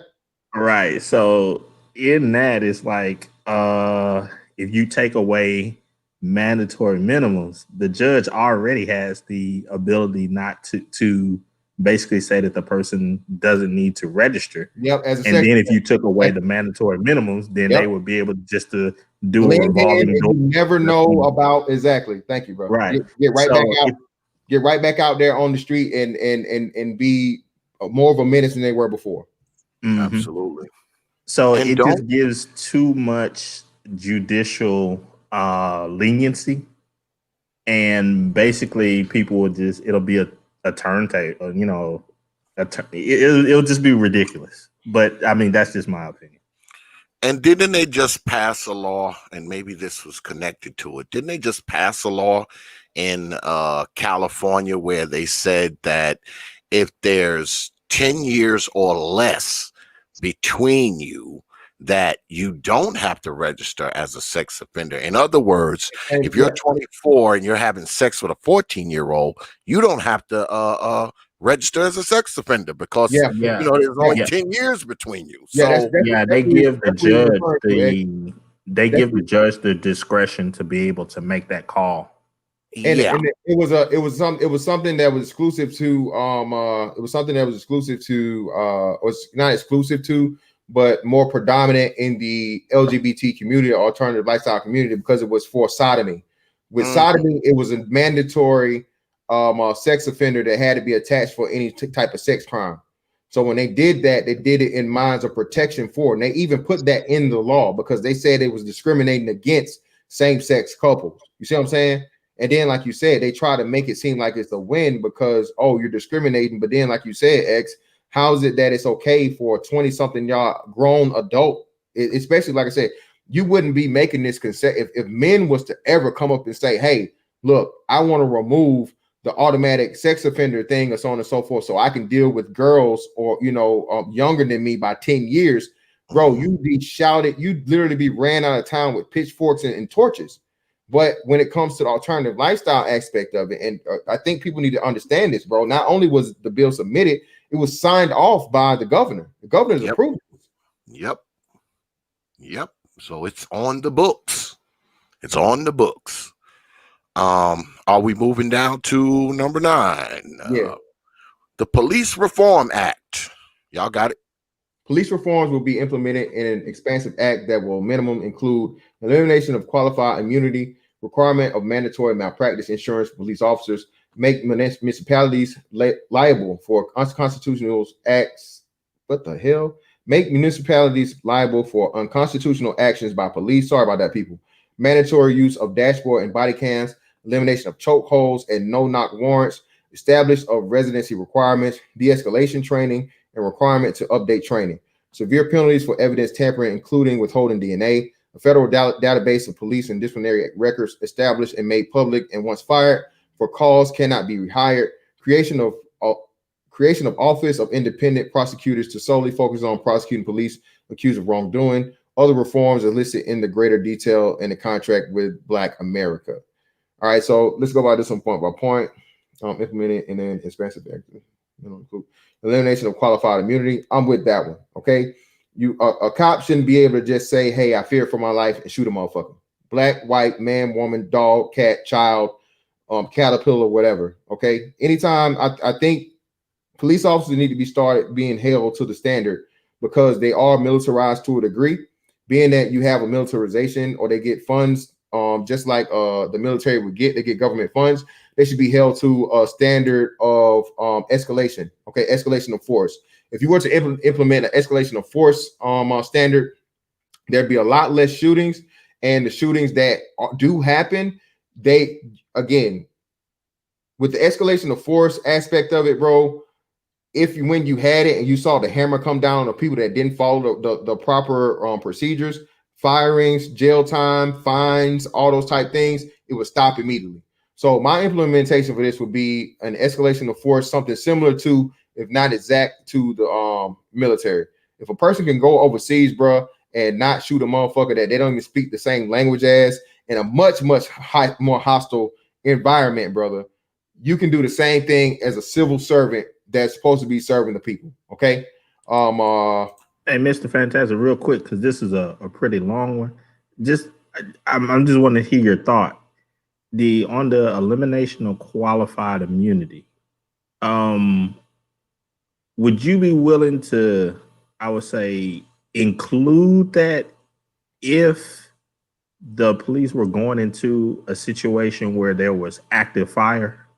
No, that again, just like if you know about the escalation of force, SKC, once gunfire is current, everything's hot, bro. It's all bets are off. Survival, That is what it is, and protection of civilians and life, everybody involved. Okay, so once there's firearms involved and actual gunfire, then you're protected, point blank, period. And like I said, if you go by the military model of escalation of force, that's covered under that. So like I said, if we were to go by the military model of escalation of force and apply that to civil service and police, you have a lot less shootings. There'd be requirements and a set standard for what has to happen before you can fire a weapon. You see what I'm saying? And that would kill a lot of the gray area. Not necessarily all of it, but a lot of it. And if and when a police officer was to fall outside of that, he is found he did not follow those procedures. The penalty will be swift, hard, great. And I promise you, it will follow suit for everyone else to see. You know what I'm saying? You don't want to be that guy. Pretty much, that's the saying we got. Right.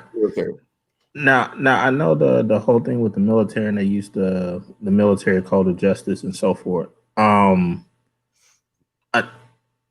I'm wondering, and I'm just a question because I'm in the dark on this. If they would raise the standards to that code for police, wouldn't the police be almost at a disadvantage? Because at that point, it's not like they're dealing with overseas people that do not have any relation to the country whatsoever. You're dealing with citizens that should respect and obey the law. Yeah, but they don't. That's the whole point. Police deal with criminals a substantial amount of time. So like I said, with the whole standard of, and that's why I say, because across seas, you're dealing with people that obviously would not know or respect anything about any of that whatsoever. Yeah, but citizens, they're expected to do that. Yeah, but that's what I'm saying. And there are far less shootings in the military that have to deal with hostile people in hostile environments that have a language barrier. You see what I'm saying? So, but don't you think some of that has to do with the fact that the people across seas have a understanding that these people will kill you? Yeah, that's what I'm saying. But that's what I'm saying. So it theoretically there should be more shootings and occurrences overseas on the military settings, because you have people that are extremely hostile and not not American minded, and will do everything from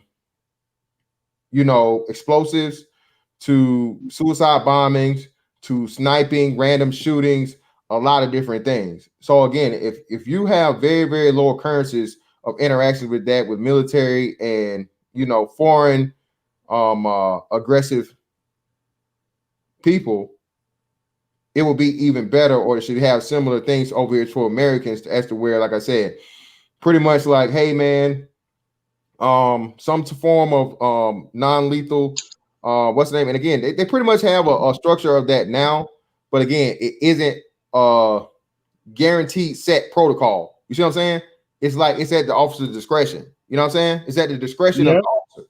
So take out the discretion and say, hey, you have to do this, this, this, and this. Okay. And once you put that into the situation, man, like I said, again, if a person has a weapon, that's easy to circumvent, because you have a weapon that's a direct threat. I'm not going to use non-lethal forces if a person has a lethal weapon. You see what I'm saying? But it has to be like a lethal weapon. You feel what I'm saying? So just to give me like a point in case. Give me a breakdown of Walter Williams, Philadelphia. What happened just a couple of days ago? Yeah. How would a militarized cop deal with a dude approaching them with the same exact way they did it? Again, you're not going to deploy a taser. You're not going to deploy a baton. You're not going to deploy OC spray or mace, pepper spray, anything like that. You're going to use your firearm. Okay. Like I said, especially people have been talking about it a lot lately now. I guess people learned this. But within a certain distance, a lot of people saying 21-foot rule. I always thought it was like more like 10 feet or 12 feet, something like that. But it may be 21 feet. I'm not sure. But trust me, 21 feet is for someone that is extremely well trained, not just some random lunatic with a knife. Okay. 21 feet is for a person that's trained in knife fighting and knife wielding. Okay. But you know, even still within a certain range or whatnot, for a person that's untrained, bro. Once you see a deadly weapon, knife, gun, large bludgeoning object, something like that, anything that could be used to kill, all bets are off. All firearms on target, and if they continue to rush you, you protect your life, you protect the public, and you lay them down. Point blank. Period. You mean to tell me they wouldn't strategically shoot the knife out of his hand? Hey, you're supposed to get him in the leg. Hey, I say this. Put incentive on shooting said deadly object. I say you give a raise. Hey, if you gave a raise like a $5,000 incentive for you shooting out the hand of deadly weapons and stuff, I promise you'd see a whole lot less police shootings or a lot more live people, man. But then you gotta put that incentive in there. Oh man, I ain't got much on this because I think that the police do need to be reined in a bit. But the police are gonna be the police. So I mean, I always tell brothers, try hard to survive the encounter. I mean, because he got a gun, you don't. I mean, he's got a taser, you don't. So I mean, the main thing I want brothers to do is to survive the encounter.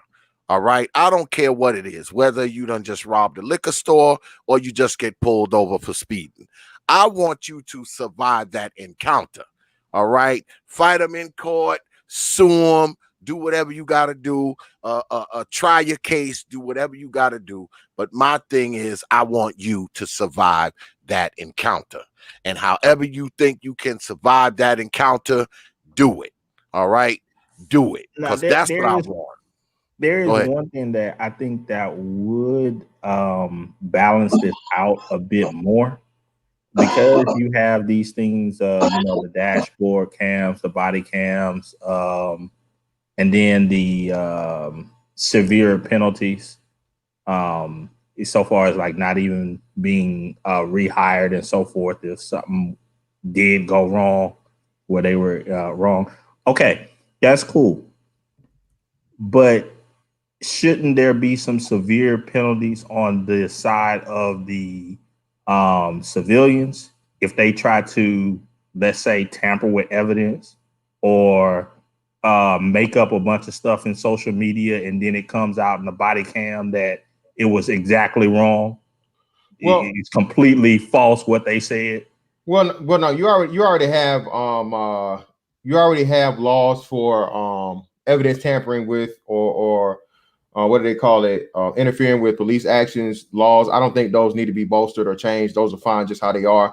As far as the media aspect goes, no, you can't do anything about that. There's freedom of speech, or like I said, if you want to get them on perjury, if they have anything to do with it, could there be more perjury charges and fines for perjury?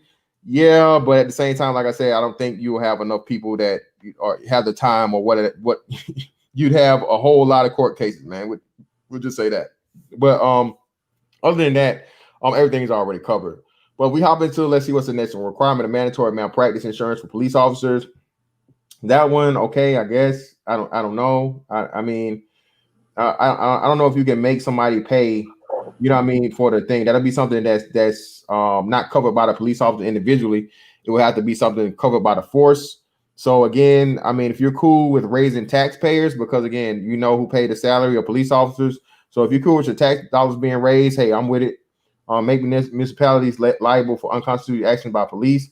When they say municipalities, are they talking county? Are they talking city? Are they talking state? What are you saying? You got to be more specific. I don't know what they're talking about. Who's paying for it? Again, I'm with that also though too, because again, if you have enough of these people take enough of a hit and you hold these states responsible, they got to pay the money, man. They will rein in the police and they would change the culture of these police officers and these precincts or whatnot. Mandatory use of dashboard and body cams. I'm with that. Elimination of chokeholds and no knock warrants. The chokehold thing, man. Listen. Listen, bro. Listen, man.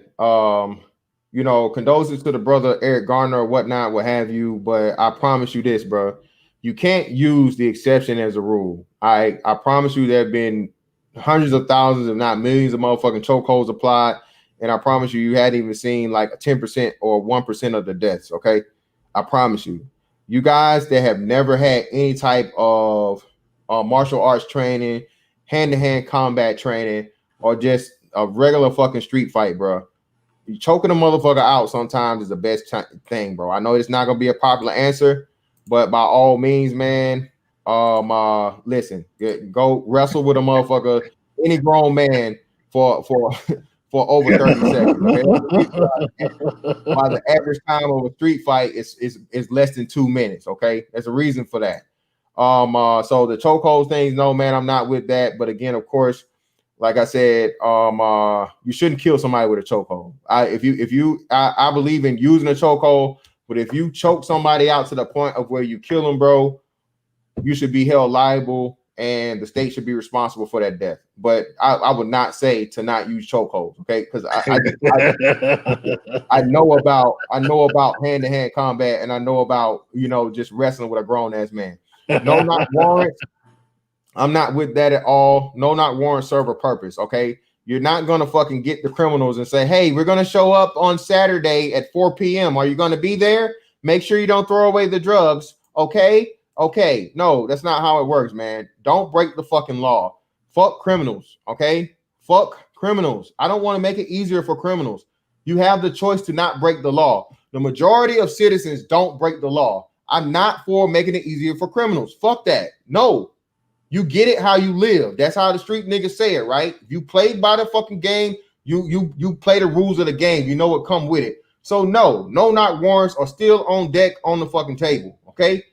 Especially when they're using the whole Breonna Taylor thing without saying it as a reason to say get rid of no knock warrants. I'm not with this whole make it easier and more comfortable for criminal shit, man. No, and as black people, we don't need that in any way, form, or fashion. Especially when you just don't have to break the fucking law. So no, I'm not with that. What's next? Establish residency requirements. I don't even know what the hell that one. I don't know what that means. Establishment of residency requirements. I don't know what that is. De-escalation training. What that is the police should live in the community that they police, because a lot of the cops I know, because I'm from New York, right? And a lot of those cops who police those areas, they live way outside of said area. Yep. So do you think that the police that's policing the neighborhoods, should they live in that neighborhood? Is that a good or bad? No, especially what, bro, you that'd be a fucking, I wouldn't say a death sentence, but that would be a constant, bro. That would be just a horrible life for, especially for until now. If we're talking, and one thing I didn't hear about this is they keep talking about police reform. What about black people's ideal of police reform? How about that? Or ideology when it comes to police reform? We had to have a paradigm shift in the mindset of black people in law enforcement. If we do this thing where black people understand and value law enforcement, by all means, live in the neighborhood, be a part of the system, and all these other things. But no, bro, that'd be a nightmare, okay, for everything as to where you can't have a family that's to where your kids go to school with these fucking hoodlum ass motherfuckers that saying fuck 12, fuck the police and all this other shit. That's insane. That'd be the most fucking post-traumatic stress situation ever, bro. And plus, do you really think that those communities would produce enough people to be police? Yeah. Exactly. No. And there's that. There is that. De-escalation training, yeah, that's a must. That's already here. Increase on that. Requirement to update training. I mean, more training. Again, man, you're never gonna untrain. Look, listen. Shout out to Ramil, man. With there being over 50 million interactions of policemen with citizens, okay, when you have on average less than 1,000 shootings a year, okay, let me do the math real quick. Let me pull up my trusty calculator. Okay, let me see real quick. Oh shit, that's calendar. Wrong C. My bad. Give me a second, people. All right. I know these commie niggas is finna get mad at this, but again, one wonderful thing about math is math don't lie, man. Ain't no emotion in math, baby. There's no emotion in math. Okay. So let's do this. All right. 53 million. 53 0 0 0 0 0 0. Yep. There we go. All right. Oh, I did it wrong. Oh, 1,000 divided by 53 million.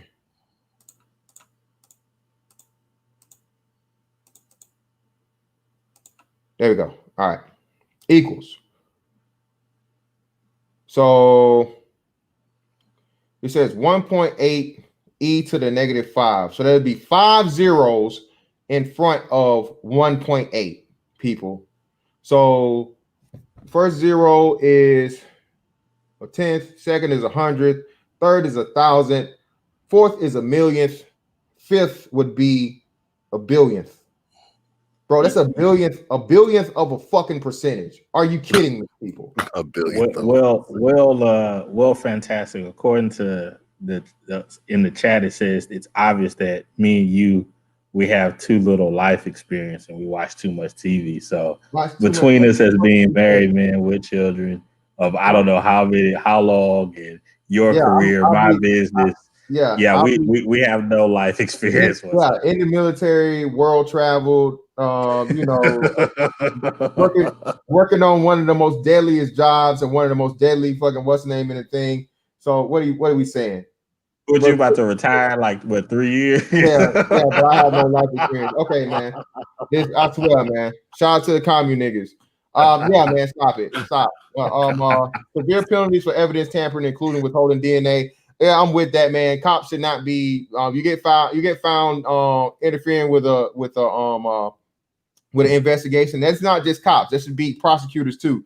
So that y'all think about that while y'all talk. Y'all Kamala Harris lovers.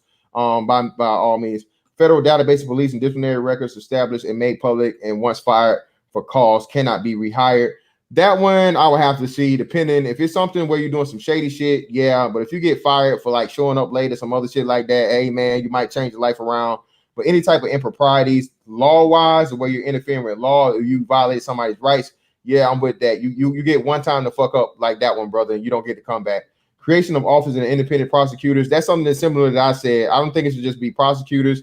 Well, I guess it would. I guess it would be, but not investigators. So you would need investigators too. So it just wouldn't be prosecutors, but it'd be prosecutors and investigators, completely and totally separate from the police department. I'm with that. Other reforms are listed in greater detail in the contract with Black America. I guess we'll get into that when we get into it. I don't know. Yeah. All right. Yeah, I'm pretty done. I'm like, yeah. Moving to the next one, number 10. Yeah. FCC licensing of public airways. Broadcasting networks will be required to air Black produced content equal to 20% of the total content from the network as measured by time. I'm not with this because niggas don't even be watching on TV. We watch too much TV as it is. All right. If it's not something of learning of where it's, I don't give a damn about entertainment at this point in time, bro. Again, this proves my point, and this is where something that completely and totally needs to be washed away, or needs to be completely revamped and strictly tailored to educational. If it's Black educational, 20%, yes, I'm with it. Okay. Black, educational things, economics, finances, even Black history or whatnot, true Black history, and not just the narrative and things like that. I'm for that, but just plain entertainment so I can hear you do more rap songs, twerk more. Wait. You mean to tell me that you're not cool with them filling that 20% up with reruns of Power and Empire? Fuck all that. Good times and the Parkers and all kind of nonsense. I totally disagree with this thing, because why should people be forced? Why should they be forced to play Black shit? Like, I mean, come on, man. To me, that's just ridiculous. You can't force nobody to play Black people shit on their network, man. How you gonna force them to do it? You gotta play Black shit. Oh, come on, man. Go ahead. Yeah. Yeah, it gets into some weird stuff because it's like, think about it from this perspective. Let's say if that was to get passed, then you got to do that for every special interest group, every single one. And then after that, you know what's gonna happen. You're gonna have all sorts of content on TV that just has to have a slot. So I mean, it's like nah. Exactly, because all these other groups, I mean, what we don't get sometimes is that all these other groups, man, piggyback off the shit we do. If we try to get civil rights or something, they try to get civil rights. If we get 20% of television programming, they're gonna want 20% of television programming. So once we get these things, these entitlements that I think they are, entitlements, everybody else is going to be trying to get them too. And you know what's going to happen? They're going to fuck around and get more of them than we will anyway. So okay, I'm gonna shut up. I'm not gonna make this joke. I'm not. We'll keep going. Oh, I don't want to make this joke. Oh Lord. Yeah, let's get it before fucking SKC motherfucking. So, are we going to the next one? Number 11. Yeah. Let me get out of here. Get out of there. Confederate monuments and institutions. Yeah, this is a good one. Go ahead. Now, hold on. I want to read this one. I want to read this. Elimination of all Confederate statues and uses or displays of Confederate flags on government grounds or property within public access. Rename all streets, schools, public structures, etc., named after Confederate soldiers or leaders. A memorial will be built in Washington, D.C. to the victims of police excessive force. Look, man, I disagree with the whole thing. The whole thing. Listen, man. I'm with the Confederate part of the shit again because I don't think Confederate anything should be celebrated because that was literally treason. Okay, trying to overthrow the United States government or separate from the United States government and losing. Okay, it shouldn't be celebrated. Okay, no one celebrates losing wars, so I'm with that. But if you want to celebrate that on your own property and all these other things, there should be no government funding, no let's see, Confederate government on government grounds. I wouldn't say property with public access. Private businesses should be able to do whatever the hell they want to do. Okay. Because the perfect thing about a private business is you have the choice not to shop there or give them revenue. So, or even public, again, anything that's not franchised, of course, or so on and so forth. If a person has their own personal business, they should be able, and they want to fly a Confederate flag, let them. Just don't shop there. Rename all street schools. Again, this is more this is more virtue signaling, bro. There are people that were American scientists that were found to have ties to a big thing that happened in Germany, okay, that have streets named after them. We gonna rename those too? You know what I mean? I mean, no, because they covered it up or whatnot, what have you. So I don't give a damn about that. I don't care.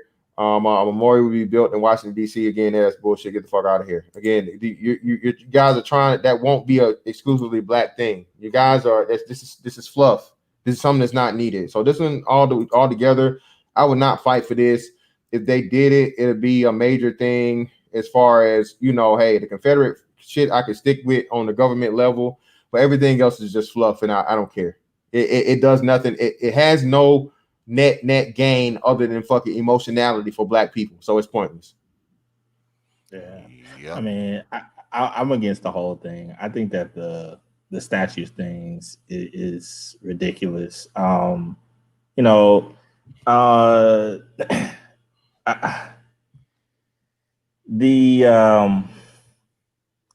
just put it this way. A lot of people, I think, need to read a lot more about the history of the Civil War or whatnot, and to give just a little quick insight on that. There are a lot of people today that would say, in the community, that would say, "Oh, I wouldn't give up my people to the police. I don't care what they did. I have a no snitch rule, and such and such. I roll with my family and blah blah blah blah blah." Well, that's exactly what General Lee did. I mean, he had an opportunity to fight for the Union, but he said that he was not going to do so because he couldn't put it to himself to fight against his family and his homeland and his home state.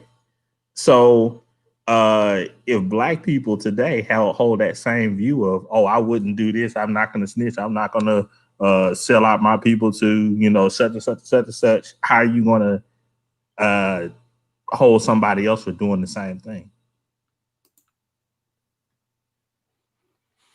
Yeah, I would have to agree to that. I mean, often we try to get this country to make these special freaking concessions.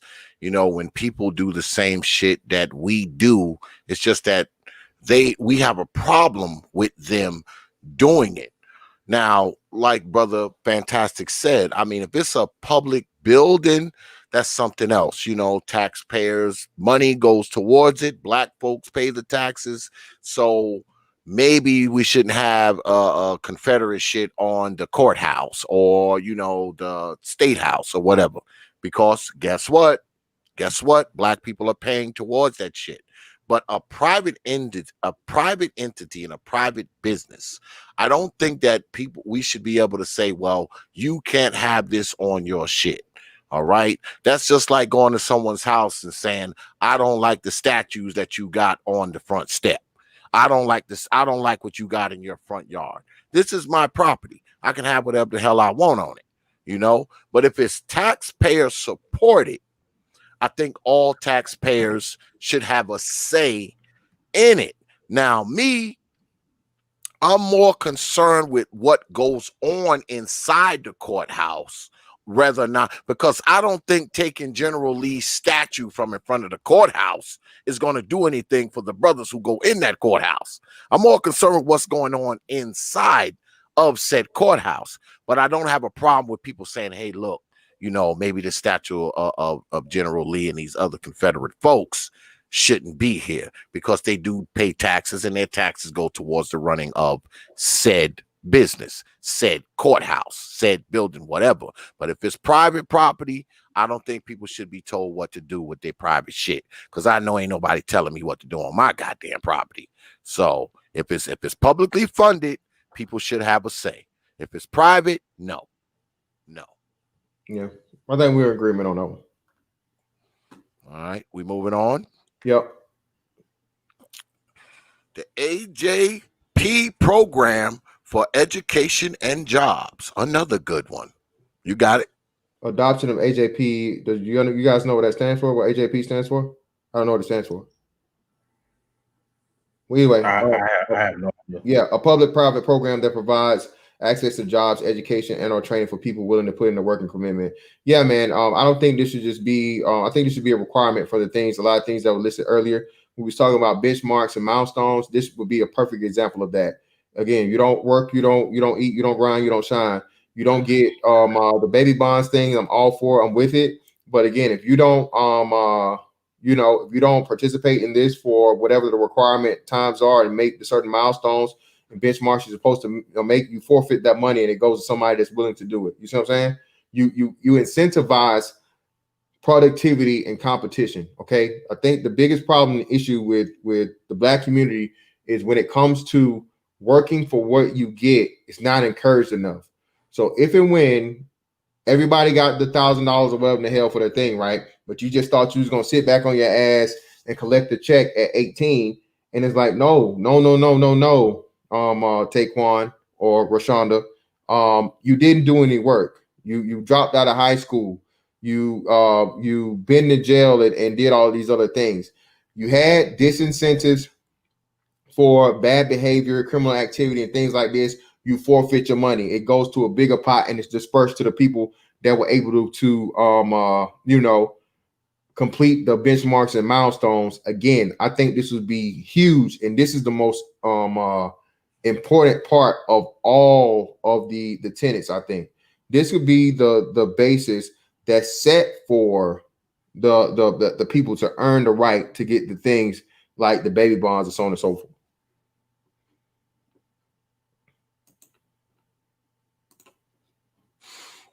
Me, I don't. When it comes to education, right? Especially when you're talking about public education, I think that we as people have relied way too much on that. I think that if we want to make our children smarter, I think we need to start making them smarter at home. What a lot of people don't know about Black folks, only 20% of Black children are reading on grade level by the time they're in the 4th grade. Only 20% of them are doing math on their grade level by the 4th grade. Now, we can say, oh, the school is failing, the schools are failing, the education system is failing. I don't believe that. I believe that their parents are fucking failing them. You have kids who are 3 and 4 and 5 who can walk around here and sing Megan Thee Stallion songs, Lil Wayne's songs, but they can't write their name. They don't know their ABCs. They can't count to 10. So that's not school, okay? That's not school teaching them those songs. That's not school teaching them how to use profanity with precision. You got kids who can use profanity with precision. Yep. But when he go to school, he can't hold a pencil. He don't know colors. He can't write his name. So I'm not for trying to have a mandate on education. If we're gonna mandate any goddamn thing, we need to start mandating these parents who have these children. That should be a mandate. God damn it, if you got kids, we're gonna send an inspector to your house. By the time they 4, they better know how to read. They better know how to count. They better know how to write. I mean, we talk about mandating education, man. I just think that's forget about that's a lost cause, because if you're a kid and you're not getting read baby books, you're not getting taught colors, numbers, time, how to write, the difference between left, right, up, down, in, and out. If you're not getting taught these things and you don't know these things by the time you go to kindergarten, guess what? You're probably going to do really shitty in school anyway. You're probably going to do really shitty in school because, see, one thing you haven't been taught, you've been taught Meg Thee Stallion songs, you've been taught Lil Wayne songs, you've been taught how to use profanity. But you know what you haven't been taught at home? You haven't been taught how to learn. And if you don't know how to learn, school ain't going to do your black ass no good anyway. But that's all I got. We going to the next one, or you got some input on it, Brother Supreme? Nah, we can go to the next one. Black responsibility. Let's hear this one. Y'all got it. Black responsibility. Chronic poverty creates an atmosphere of full negativity, frustration, hopelessness, depression, alcoholism, drug abuse, crime, and violence. These are some of the conditions that plague the Black community, which is dealing with extreme generational poverty. As we begin to gain social and economic equality, it is our duty to clean up ourselves and our community. This contract is a two-way street. As we gain social and economic equality, we must begin to dissolve any bitterness in our hearts for past wrongs. We must become better citizens who are more productive on all levels of American society. We really must set up, after we pass the contract with Black America, with no more excuses left in the kitty. Our entertainers should be persuaded to deliver more positive content that leads our youth to make better choices in life. A new pride must develop with these new opportunities, and we must fight against negativity, frustration, hopelessness, depression, alcoholism, drug abuse, crime, and violence. Well, we talk about Black responsibility all the time up here on these YouTube platforms. And people in the chat are saying what I'm thinking. This should have been the most extensive section. This should have been first. This should have been number one, because think about it. If we don't have or we don't take responsibility first as Black folks, if we don't assume some type of responsibility, all the other stuff is irrelevant. All the other stuff on this list is moot.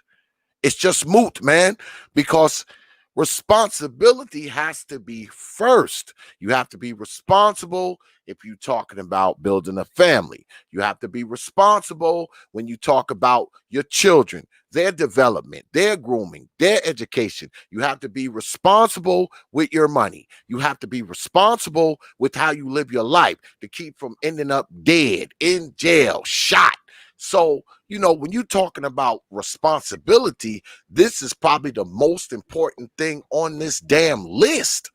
Because if you don't take responsibility for your life, your family's life, your children's life, and all that kind of stuff, all the rest of this stuff, man, it wouldn't even make any sense. Because no matter what you're given, if you're an irresponsible person, no matter what you're given, I can give you a house, I can give you a car, I can drop 10 racks in your bank account. But if you're an irresponsible person, you're going to go through that $10,000, you're going to destroy that car, and you're going to let the house be taken out from underneath you on some tax lien shit. So, I mean, if you're an irresponsible person, I mean, none of this other stuff, it doesn't matter. It doesn't matter. And I would like to think that this whole contract is based on Black responsibility. And we've been talking about that all night. I mean, I don't think irresponsible people should get the same treatment as responsible people. If you're irresponsible with money, if you're irresponsible with your finances, you shouldn't get the same allotment as a person who's pinched their pennies, worked hard, they sacrificed. Maybe they didn't buy a brand new car. They bought a hoopty, so they can have a little extra money in the bank. Why should you get the same thing? Why should you get the same thing being irresponsible as the responsible person? Because my mama Black. No, come on.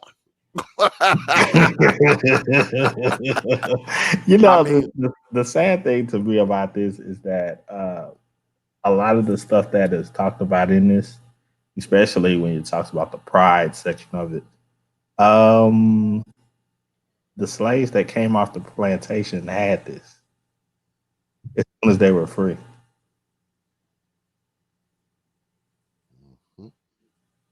I mean, I just think that responsibility of Black people, and I know a lot of people like to make excuses. People will tell you, well, Black people, they're irresponsible, because of slavery and Jim Crow and the white power structure and all this kind of nonsense. And that's BS. That's BS, because there are many Black people who are responsible. There are many Black people. We all Black, right? Especially as Black men. What makes you think you face more white supremacy than I do? What makes you think that the white power structure is on you harder than it is on me? I'm a Black man too. Fantastic is a Black man too. Supreme, M.O.T are Black men too. So you talk about this constant supremacy and racism. What, you think you the only person living under that shit? Okay. And if I could pose a question just to you, because this is the part of the contract. I mean, it feels good, but I didn't understand it. Where is this responsibility is going to come from? Is this going to fall out the sky? Well, it's going to turn on a switch and then they're going to be responsible all of a sudden? Here we go, SKZ. No, man. Listen. I agree with you guys too, man. Look, you said it best. This should have been the first. This should have been at the top of the list. This should have been number one. Okay. Because basically what you're saying now is, hey, I'm gonna give you this, I'm gonna give you this, I'm gonna give you this, I'm gonna give you this, I'm gonna give you this. Oh, and by the way, you need to earn it. Okay. That's not how you set people up for what's that? Because you with the order of things matter. Okay. So as we start, it should have started out with Black responsibility. And I think the most crucial part of this, okay, as we gain social and economic equality, we must begin to dissolve any bitterness in our hearts for past wrongs. Basically, aka stop bitching, whining, and complaining about racism. It's 2020. Stop. Shut the fuck up. You're done. And this is what he let you know. And I give him or whoever else let him do this. And I don't think this was attributed to Ice Cube. This sounds like Dr. Claude Anderson or someone else with a lot more wisdom and so on and so forth that penned this. So again, if it's Ice Cube, credit to him for doing it, but I don't think this was him. Whoever did this is a person of understanding of what this means. We must become better citizens who are more productive on all levels of American society. For all you commune niggas, all you motherfuckers that claim we coons and we this, that, and the other, is saying the same thing that we say here on the daily. Okay? Personal responsibility and accountability. Okay? You're not going to get a second chance on this. And they're going to tell you this right here in the next line. Okay? We must really step up after we pass the contract with Black America with no more excuses left in the kitty. Okay? After this is it, bro. I told y'all, get all the swipes out of your racism cards, bro. Get all the swipes out of your race cards, because again, that white man y'all fear so much, that white man y'all talk about so much, he's finna show you just who the fuck he is if and when the president gets reelected. Okay? The thing about it though, just like this contract for Black America, a lot of these things in the bill that are going to get changed are going to be in favor of men's rights. Black men are going to be included, but only if and when you take advantage of it and not sit back and complain, oh, the white man, they racist. If you're stupid enough to fucking do that, man, you're going to miss out. Okay? But what they're saying here, clear as day, these non-coons, these black folks, a coalition, Black Brain Trust, shout out to the Black Brain Trust, okay?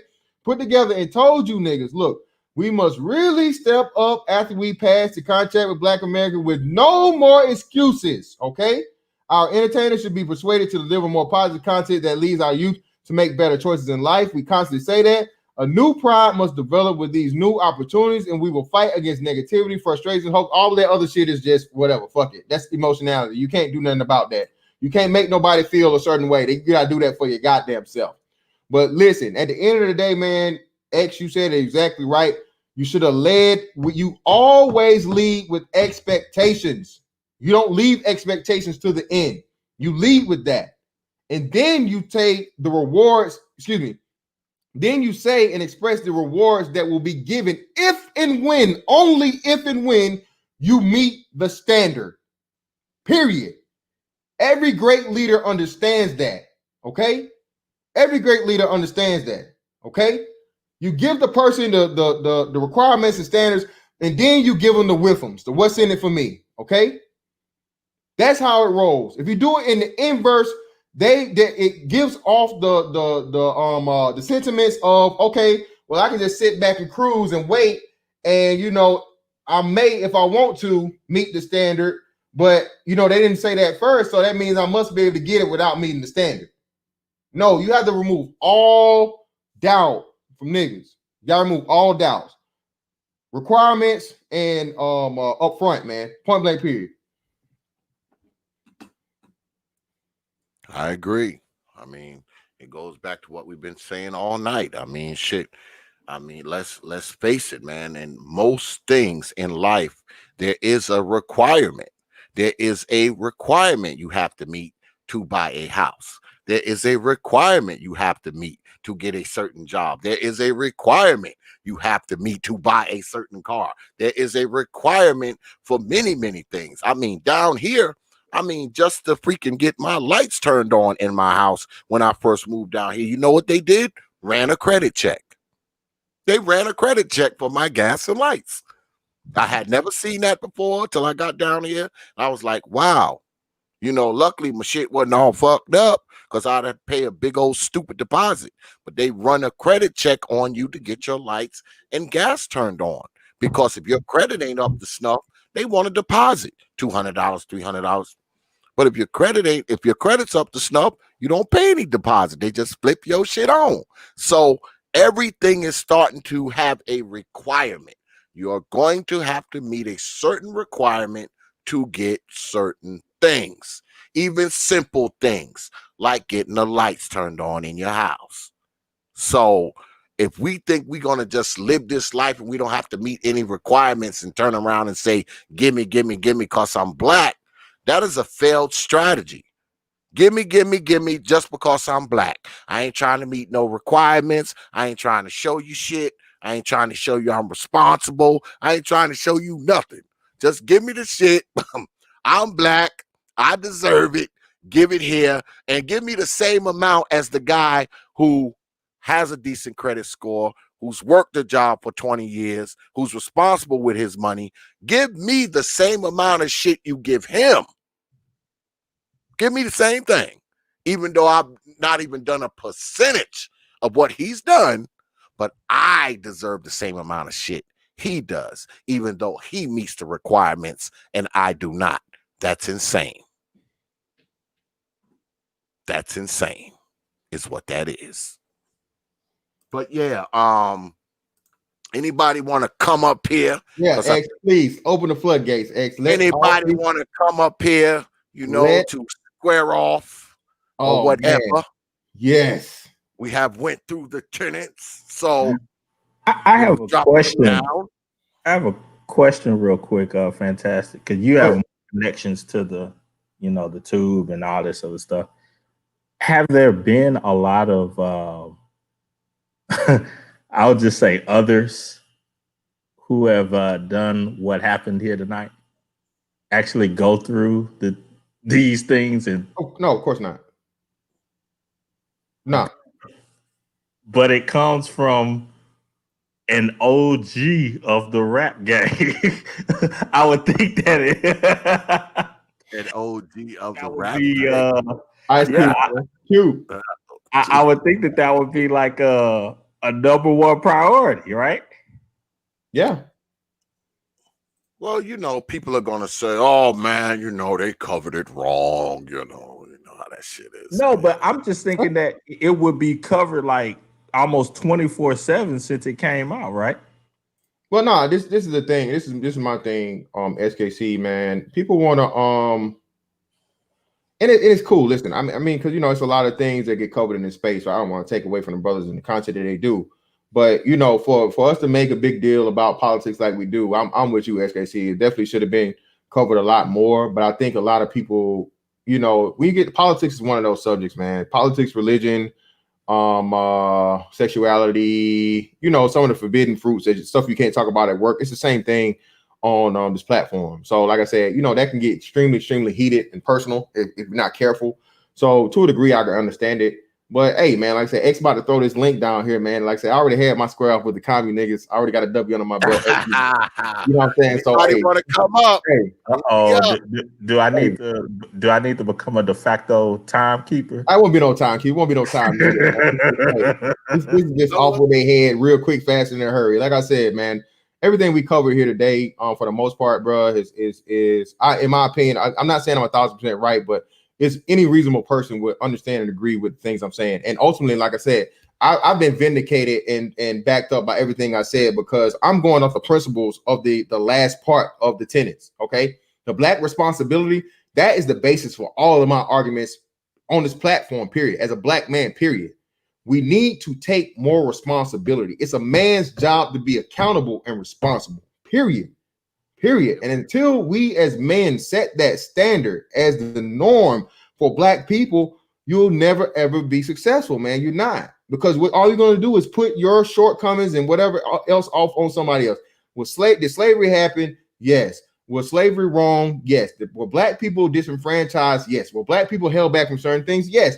But again, it's been so long, bro, in a time within that period, and you've seen black people make it just like you and me at a high level by doing what? By daring to be entrepreneurs, to be productive, to go outside of, get outside of their comfort zone and all these other things. Bro, America is a reason why you have people that are literally dying to get here just to be on the soil, nigga. All right? Just to make it on the soil, even as an illegal immigrant. Do you understand that? People feel like, or not even feel like, they know that as long as they make it within the borders of the United States, they can be successful. All right. Shout out to Erica Williams. Erica Williams did a thing, I say 3 months ago or so that said, do you know Hispanics are sending, like, I think she said like either $3 billion or $30 billion a year. I just think it says it's like, or whichever one it is. Let me look it up. So I don't want to misquote the shit. Let me see. Let me Google it. Just for the other people, I put the link of the full contract in because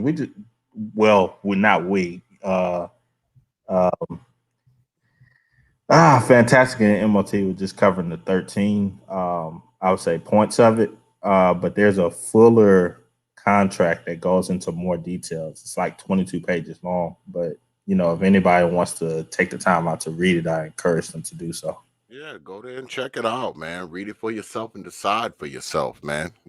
Just decide for yourself, what you think of it. You ain't just got to take the words of the folks up on this screen tonight.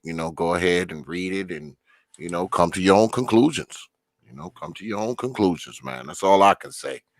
That's all I can say.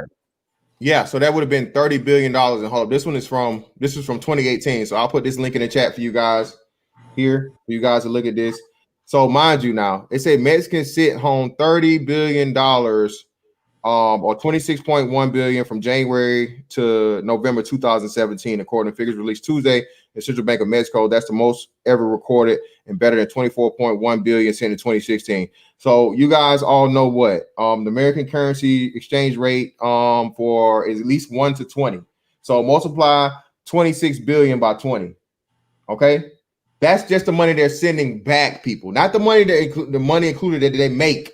But people that are getting here illegally or whatnot, what have you, as long as they get here in the fucking States, bro, they make enough money, whether it be legally or illegally, okay, officially or under the table, to send back 26 billion. And I think the last number, let me see if I can find the most latest one that Erica Williams was using. Shout out to Erica Williams. $30 billion, bro. 30 billion back to Mexico. And she just reported this, like I said, within the last couple of months. Let me see if I can find it. Wow. So while Brother Fantastic is doing that, let me bring y'all up to speed on a few programming notes that we got going on here. Let me turn on my shit. We got a heavy lineup coming up, y'all. Gonna be working overtime for you black Negroes because tomorrow we'll be talking about this again because my brother Corey Haywood, writer, author, blogger, shit starter, will be here. And he will be talking about the article that he wrote about Ice Cube, because we'll be asking the question, is Ice Cube a sellout for this? That's 9:30 p.m. tomorrow right here on the T.P.O.T YouTube page. You freaking know. Then Friday, we get back to it with the old Hours of Power debates. We are doing a co-ed debate. Friday night special. My man J.I. will be squaring off with Lady BAP. And y'all already know what it's about. That infamous petition of Brother J.I.'s. Yeah, Lady BAP and Brother J.I. be squaring off Friday night, 9:30 p.m. Eastern Time, right here on the T.P.O.T YouTube page. You freaking know. Then Saturday, we throw down with Brother Obsidian. It's Obsidian versus the world. Yeah, you heard me. Obsidian versus the world. That one, 8 p.m. Eastern Time, right here on the T.P.O.T YouTube page. Y'all know Brother Obsidian comes up here. He's willing to take on 4 folks at once. And the strict debate rules are in effect.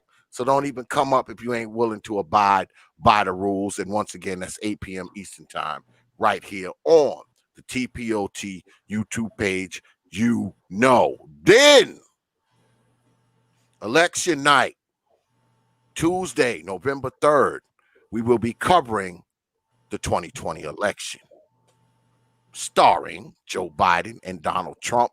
I'm going to have a few well-known names coming throughout the night, and you need to be here to check it out, man. I'm going to have a few well-known names come through. People are going to be giving their commentary.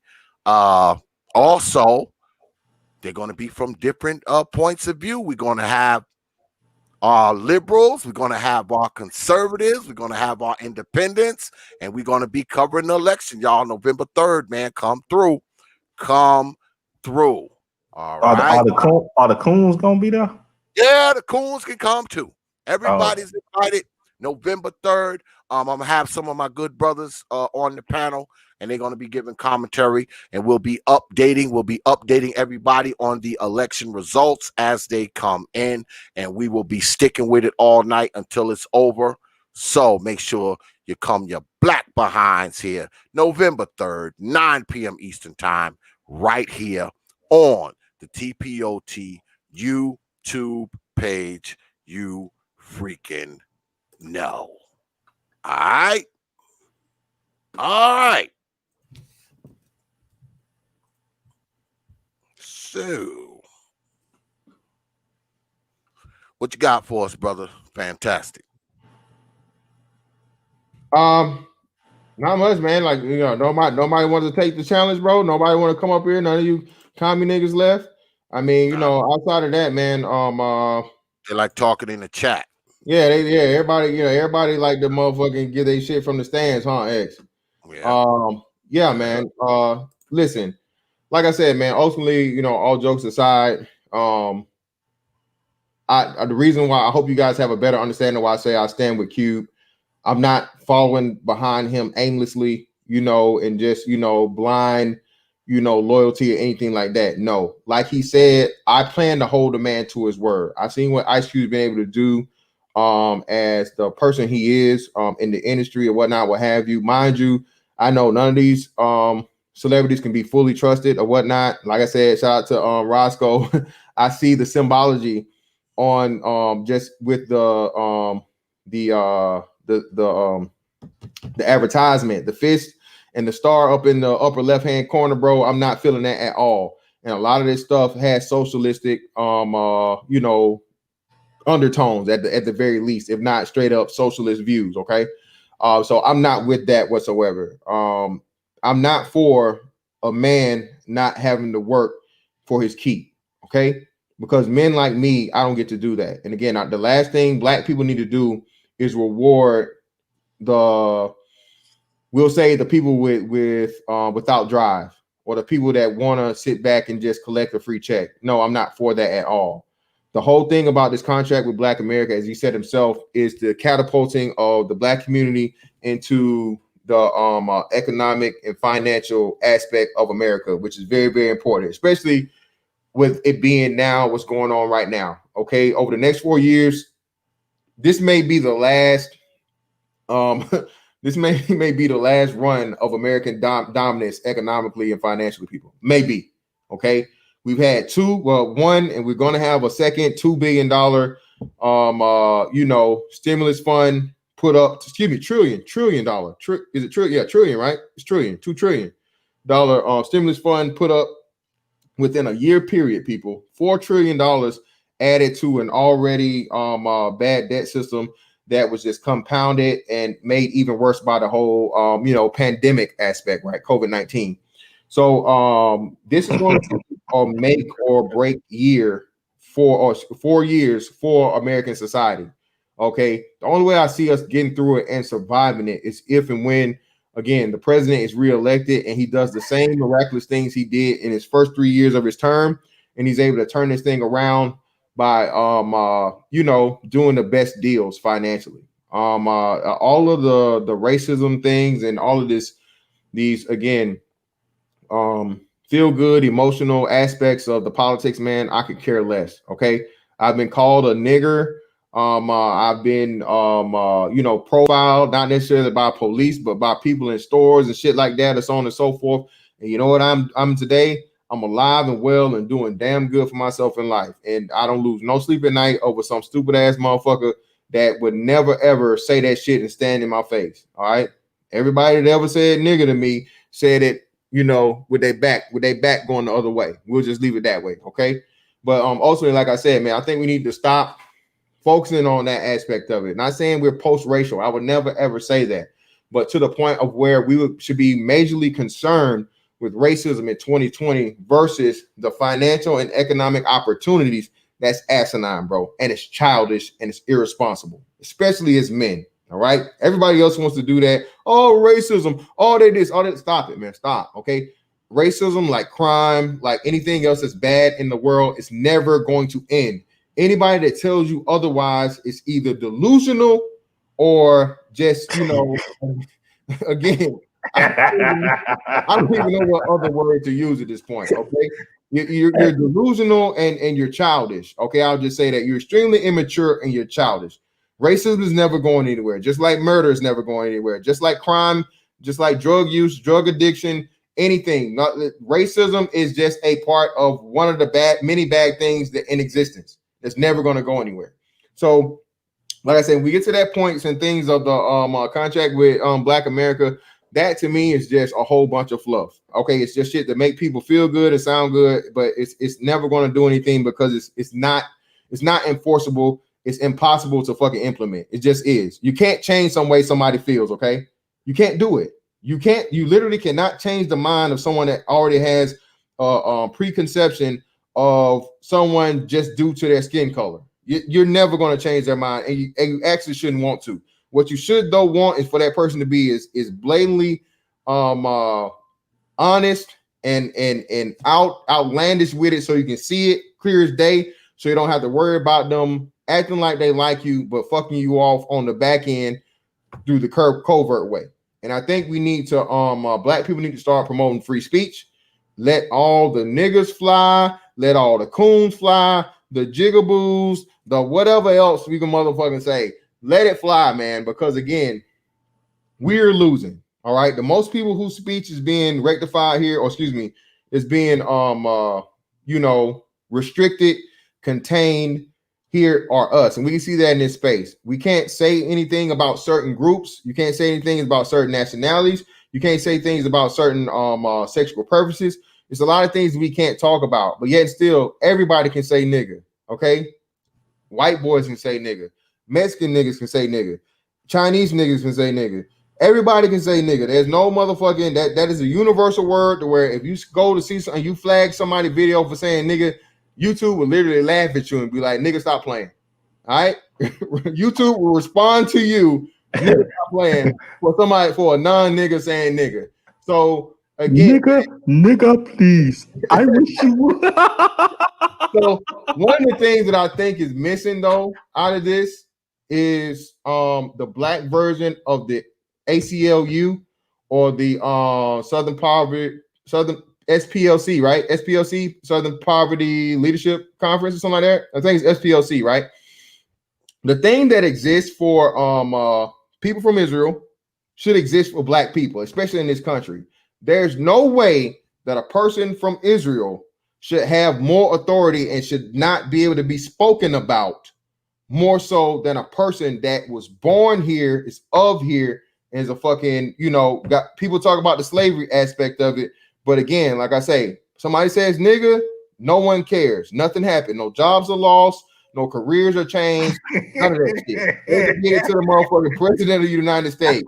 So, but let you say something bad about that motherfucker from Israel. See what happens to you. Or let you say something bad about a person about their sexual preference. See what happens to you. That's the major thing missing from this. Ice Cube, whoever's talking to Ice Cube, definitely need to be in his ear and be like, hey, man, all of these interest groups that protect these people that are non-Black, we need to demand and make sure we have our shit first. Just like them. Bro, I don't believe in this motherfucking shit where a Black man can be pretty much, shout out to Minister Farrakhan. Even though I'm not Muslim, I'm not a member of the NOI. I actually don't agree with them. But again, that man's legacy and everything was torn down, bro, through a simple word called anti-Semitism. Okay. that destroys any and every man. But again, when it comes to racism, it does nothing. A person being called a racist, who cares? But a person labels you as an anti-Semite, and you are literally destroyed, bro. They can shut you out from everything, from even being able to get money. Okay, so there needs to be something of the same sort that exists for the black man in this country on that level, especially being that we were here first. I think okay. Let me put my full coon cap on, man. I'm just trying to. I don't think that's ever gonna happen because the people with the small hats, they got a country that's willing to blow some junk up. But they gonna blow us up. No. I'm not saying the U.S. or anything. I'm just saying they're willing to go there and to mess some stuff up in areas that are very vital to the whole world. So, well, that's what I'm saying. They can't do that without our support. And the places that we come from, they ain't ready to do nothing like that for us. Well, even still, that's what I'm saying. We don't need them. The places we come from originally, we don't need them. Again, they got their own problems right now, as we can see with themselves, as they always have had. But we won't go down that road. You know what they tell us? I am not damn brother.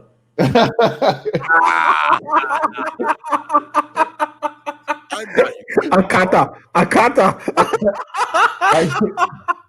We cannot do business with Akata. Sorry, bro. Nothing personal. So it's like when you have a country behind you, man, that's a totally different set of power, man.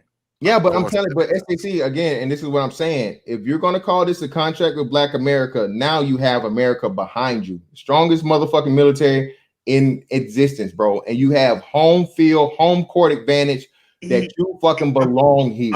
Okay, I understand what you're saying, but I'm just trying to be realistic. I'm not.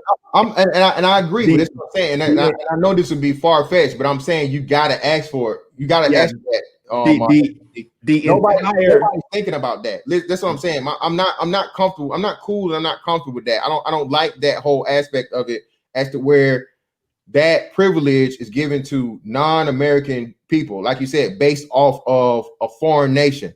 You know what I'm saying? Yeah, I'm just saying, like, it's a big difference between, a person saying, hey, Black people should have America behind them or whatnot, versus, the people with the little hats and they having their country behind them, because their country is pretty much homogenous. So like, yeah, that's a different. That's hard to compare because it's a different power structure. Mm-hmm. Well, we've been joined by the Grand Master Troll. Are you here to challenge Brother Fantastic? Is he there? I don't know if he muted or not. You got the banner up. I can't see. He's not muted. Are you there, Grandmaster Troll? Going once, going twice. I don't know. He was agreeing. Yeah, he might come in and just give him time. He'll say something, I guess. I don't know. But either way, man. The whole aspect of it, bro, is that's all I'm saying. Listen, it's like I said, and if you hold Cube true to his word, man, this space, I'm serious, bro. I'm serious, bro. We ought to be making some type of way to get in this brother's ear, bro. You know what I'm saying? Because I think that's a major thing that should be there. Okay. But like I said, this too will show you if he really about what he says he's about. Because you guys hear me now? Thank you. Oh, go ahead, brother. You got it. Go ahead. Okay. No, I'm not up here to challenge Mr. Fantastic. I agree with 100% of what he said. It's disappointing that the Mike V's and the silent M.O.Ts who have a different perspective on it won't come up. But it's obvious with the contract, especially with the Black responsibility being at the end, and also stating that once we get the contract passed, then we got to do all these things like stop committing crime, stop doing drugs, have self-pride. But if black folks on the majority would do that, a lot of their problems that they cry about would go away. And it's also disheartening to see people like Mike V, Roland Martin, Tariq Nasheed, who live a comfortable middle class life, not because of what policies were given to them, but simply based on the hard work that they put in. I've even watched a guy like Mr. Fantastic. I believe he went to the military, which is something that any black person could do, and he's able to reap the benefits of going to the military and following rules and living by a standard and a code of conduct. Well, you said following rules and then living by a code of conduct. That's in my estimation, I think that is one of the major issues with the culture as a whole. When you have a cultural trend where people say listening to another man, and they can create that into an insult of someone sunning you, that's a problem. That's a huge problem. I don't think Yeah, fixed and over. to piggyback off of what the Grandmaster was saying, it's almost as if that part, the black responsibility part, is optional. It's like, well, give us all this other shit, money, education, loans, grants, pension, guaranteed account with racks in it. Give us all this shit, and if we feel like it, we'll be responsible with the shit.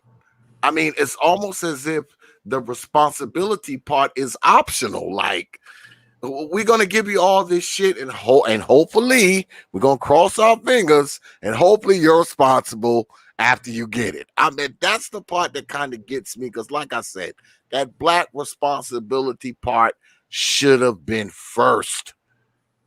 That should have been at the top. I don't care what nobody say. That should have been first. Because I say again, if we're not responsible, what the hell are we doing? No matter what people give us or what people allow us to do, if there's not an element of responsibility in there, man, it's not going to go anywhere. It's not. It's going nowhere fast, man. It just is. But go ahead, y'all got it. Yeah, man. Like you said, X. The whole aspect of this contract, bro, is a chance for us to change everything around with whoever takes over in office for these next 4 years. It's our responsibility to again hold him to task for what he said he's going to do. Make the man keep his word to black people. If he say he's going to step out here again, this is a major feat. This is huge. Okay, huge for black people. Huge opportunity, very big risk with a very big reward.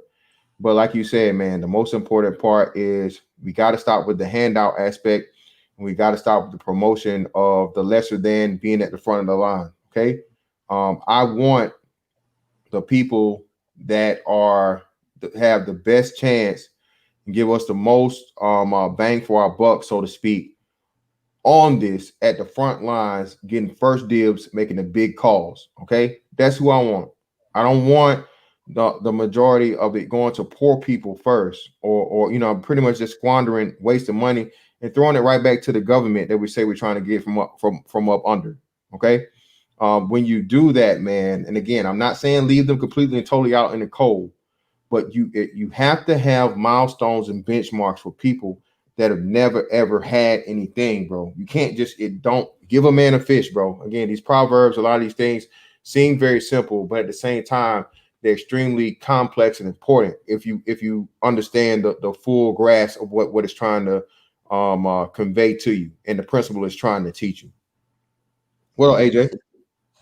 What's good? We done been joined by my brother from Chi-Town, Brother AJ, what's good with it, man? What's going on, man? What's going on, Mr. Fantastic? What's up going on, brother? Yeah, X? you done bought it. You done bought a new camera. You bought a new camera, didn't you? Yeah, I did. that shit looking really high def over there, man. Yeah, boy, HD, man. What's going on, SKC, man? Yeah, I mean, I try to step my game up, man. I see you brothers stepping up your game, man. I'll be trying to do the same, man. Well, I hear you. What you got for us, man? Well, I kind of wanted to have a discussion with M.O.T. I mean, unfortunately, it seemed like he was tired because, you know, I've been looking at his live streams towards him going against Ice Cube and with this contract that was put out. But I mean, I was listening towards the beginning stages of the debate. Well, not the debate, the discussion. And I mean, you know, I see that it was some agreements, but I still want to come at M.O.T. because I kind of was like how he was throwing Ice Cube under the bus, saying Ice Cube, you know, deserved black people apologies, and he don't know anything about policy or politics. And I think we need to stop doing that because it caused a division between us. Now, I didn't really listen to y'all whole discussion because I had to. I'm not gonna lie. I went to go look at Kevin Samuel's show. Excuse me, I'm sorry. I had to go over there for a second, but I came back over here and listened to you guys too, which was a good discussion. You know, unfortunately, he probably got tired. But I see a lot of other brothers still going at Ice Cube, and we need to stop doing that shit because I'm so glad that you brothers broke down the contract point by point. And you know, I think we need to do more of this before we start criticizing anybody because we're so quick to throw somebody under the bus without reading what they're doing, our research on what they're trying to do. So, but shout out to you, Mr. Fantastic, man. I like what you're doing, bro. I like how you broke that shit down. I was agreeing with most of your talking points too, man. So shout out to you, man. Real talk. Hey, greatly appreciate it, brother. Like I said, man, you know, the whole thing is, like I said, we're not, black men are not a monolith. Black people are not a monolith. You know what I'm saying? It's not going to be everything we agree upon. But like I said, I think this gives us the opportunity to come together and, you know, do the things we talk about. We talk about think tanks. We talk about, you know, the war room and things like that, and so on and so forth. This is the perfect opportunity for us to do the same thing we talk about all the time. And, you know, vet up suggestions and ideas to the brother for things that can shore up or things that can improve his contract, you know, so to speak. And like I said, I think one of the major things that anyone, especially black men, thinking black men would agree upon, X said it best, man. It needs to be the order of everything. The last tenant or the last point of the contract should be first, because if you again, shout out to Grandmaster Troll, he said the same thing. You never ever tell somebody what they're going to get and then tell them what they got to do to get it. You tell them what you got to do to get it, then you tell them what you're going to get. Okay. Mm-hmm. And if they're truly and seriously about the mindset and the shift of no more excuses, taking responsibilities, all of these extremely masculine and manly principles, which I applaud and support 1000%, that needs to be first. That's all I'm saying. And then we can go from there because the tone has been set, because the standards have been set. So that's the whole aspect of it, man. Like I said, you know, we're not going to agree on everything. And it may be some things that I'm missing. Again, I'm not coming here like I have all the answers or the majority of the answers. I'm 1000% right. Again, this is supposed to be a coalition, you know, a combination, amalgamation of thought of black people. So by all means, man, you know, I may be completely and totally wrong or far out left field when it comes to certain things with certain people. But at the same time, like I said, you know, what this thing is supposed to be about is me being able to get in a room with someone and have that tough decision. You know what I'm saying? Same thing we're doing here. Well thought out and point by point discussion to you know, fleece things out to where we come to an agreement, or we just agree to disagree and maybe we add something or we completely remove something altogether. You feel what I'm saying? So that's all I'm saying. If I could pose a statement / question to you, brother. Hold on a second. I got to step away, y'all, for about 5 minutes. I'll be right back. Y'all got it, all right? I'll be right back. All right, bro. Okay, so we know that when Cube did his thing, there were a lot of people that hadn't even read the thing, and they were you know, very, very opposed to him, and they put a lot of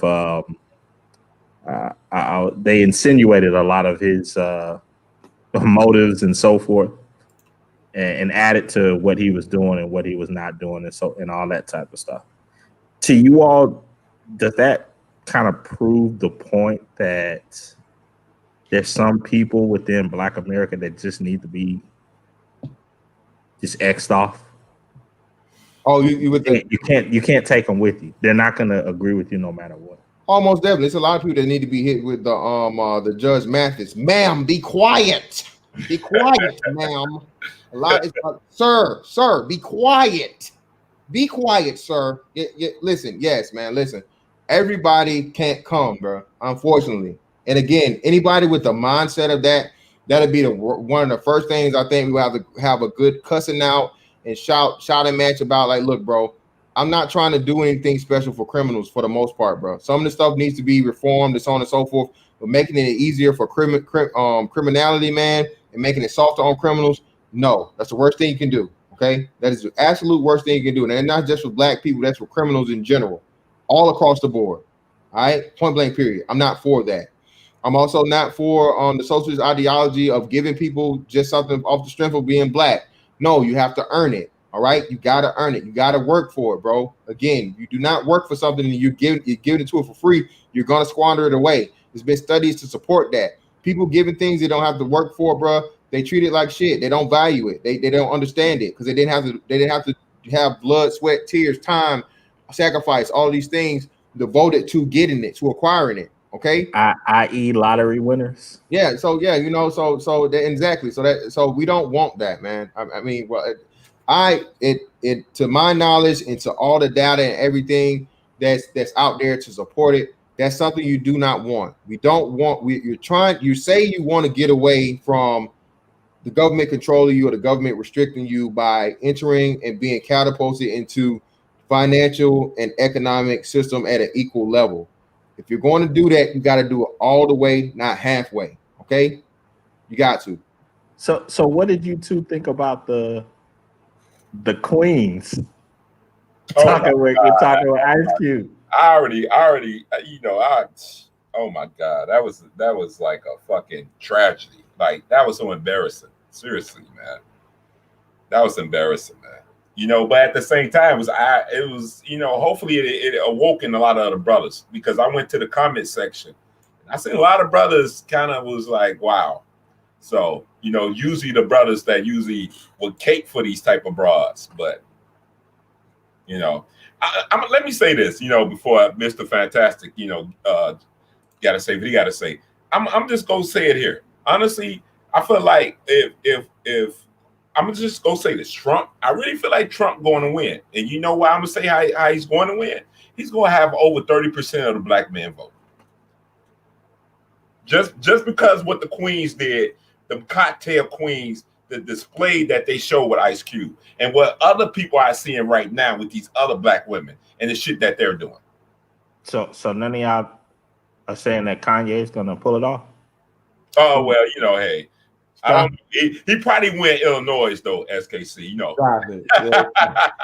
he probably went Illinois. It's probably the only state he gonna win is here, Chicago. So nah, man. Listen, the whole aspect of the whole aspect of big ass piece of lint. Because it's really Trump and Harris. Because I think old buddy gonna kick the bucket. Well, you know what? I wouldn't be surprised. You know what? I wouldn't be surprised at this point, man. It's crazy. It would be crazy as fuck. But if they replace Buddy, like at the that's like 6 months in. like the governor's call or some shit, bro. Because Buddy's doing bad, bro. And what's even worse is it's a lot of legs to this whole son thing, man. There's a lot of legs to that shit, bro. A lot of proven documentation and videos and pictures and photos and texts and emails. Now you got witness corroboration. You got an actual person that came out and said, yes, for sure, I met with Joe Biden concerning this, that, and the other. Bruh, people are finna be in for a rude awakening. You fucking never Trumpers are about, yeah, man. I hope y'all got your heart medicine ready. That's all I'm gonna say. It's happening. I don't know. I think anything can happen. I'm not. SKC is in the bag, man. It's gonna happen. SKC, it's gonna happen. Okay. I disagree. I don't think Trump's gonna win. I don't think he's gonna win. Man, I really don't. I don't think he's gonna win. Why is that, Brother X? Yeah, I think he is. I mean, because we're in this social justice freaking climate, man, and Republicans do bad, man, in social justice years, man. They just do. I think that Trump's gonna lose, and I think the Senate's gonna flip. Not X. Not X. The weird thing, X, is this. When you see the media just openly not like covering stories and different things, it makes me kind of wonder, like, yeah, he probably gonna pull it off, man. Because it's like, well, the reason why I say that, because I'm not too much of a Trump fan or a Biden fan. I mean, I'm not a fan of either one of them old white guys, to be honest. Same here. I'm not a fan of any one of them. But the reason why I say that, because as long as I've been watching politics, I've never seen Republicans turn on each other the way they have, this cycle. Republicans don't usually turn on each other. And when you see Republicans turning on the party that holds the presidency, that's a sign of something, man. That's a sign of, because no matter what, Republicans always stick together, man. They always stick together, no good, bad, indifferent. They always stick together, but you're seeing a lot of turncoats lately. And that's what makes me think that Trump will lose, because if these senators and congressmen and legislators are turning on this guy, I think that that's representative of a bigger collective. That's why I say he's going to lose. Now, I don't think that Joe Biden is going to wipe the floor with him. Absolutely not. But I think Biden is going to beat him for the simple fact that Donald Trump doesn't have the amount of Republican support that he needs to win. Well, man, fantastic. Yeah. Man, fantastic. Before you go in, because I know you about to do it, the weird thing to me, man, is this. Is, again, that media, man, when you have, stories not being covered, like what you just stated, and then you have people that's going so far as like, late night television, and SNL and junk, and just all sorts of these different media that has such an influence on the minds of people, not wanting to talk about certain stuff and just blowing stuff over like it's just nothing. Man, that's a powerful machine, and I don't know, man. I don't know. Well, this is my take, man. Again, social media too. X, if you want my brother X, I'll put money on it, man. But listen, man. Listen, man. Not only do I have Trump winning, I have Trump winning in a landslide, and I have winning the popular vote, bro. Again, a landslide. Yes, landslide, bro. I agree. All the numbers point to it. X. They lied on the numbers the last time of him being, having no chance of being way far out. And there was a very, very low turnout for Republicans for Trump last time. Okay. Trust and believe. Republicans, the silent majority, all these white folks, and you've had the biggest conversion from Democrat to Republican, or Democrat to independent, or liberal to conservative in record numbers, bro, of all time, especially even more so since the social justice aspect of it, since the whole George Floyd and the Black Lives Matter thing. Black Lives Matter, they was planning for it to work in favor of the Democrats. It hurt them majorly. Black Lives Matter and Antifa hurt the Democratic Party majorly because they let it spill over into the suburbs. They let it spill over into outside of the black neighborhoods, and they fucked up too much shit. and they got the they allowed the president to. They thought the president was going to attack and use the National Guard to use force to demolish it. No, bro. When this is said and done, and listen to me. I know this. I gotta say this. I gotta fucking use a disclaimer. I am not a Republican.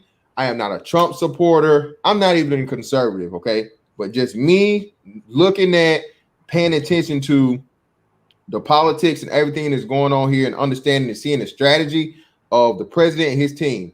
Bro, when you guys look back on the president, especially if and when he gets reelected after this, you guys look at the strategy he used just for 2020, bro. He has one of the best political teams of all time, hands down, hands down. This man literally got everything thrown at him, including the fucking kitchen sink, the refrigerator, a Volkswagen, a chainsaw while it's on, nigga, a Tyrannosaurus Rex. They hit him with everything they possibly could, and they still did not fucking destroy the shit, and he played it perfect.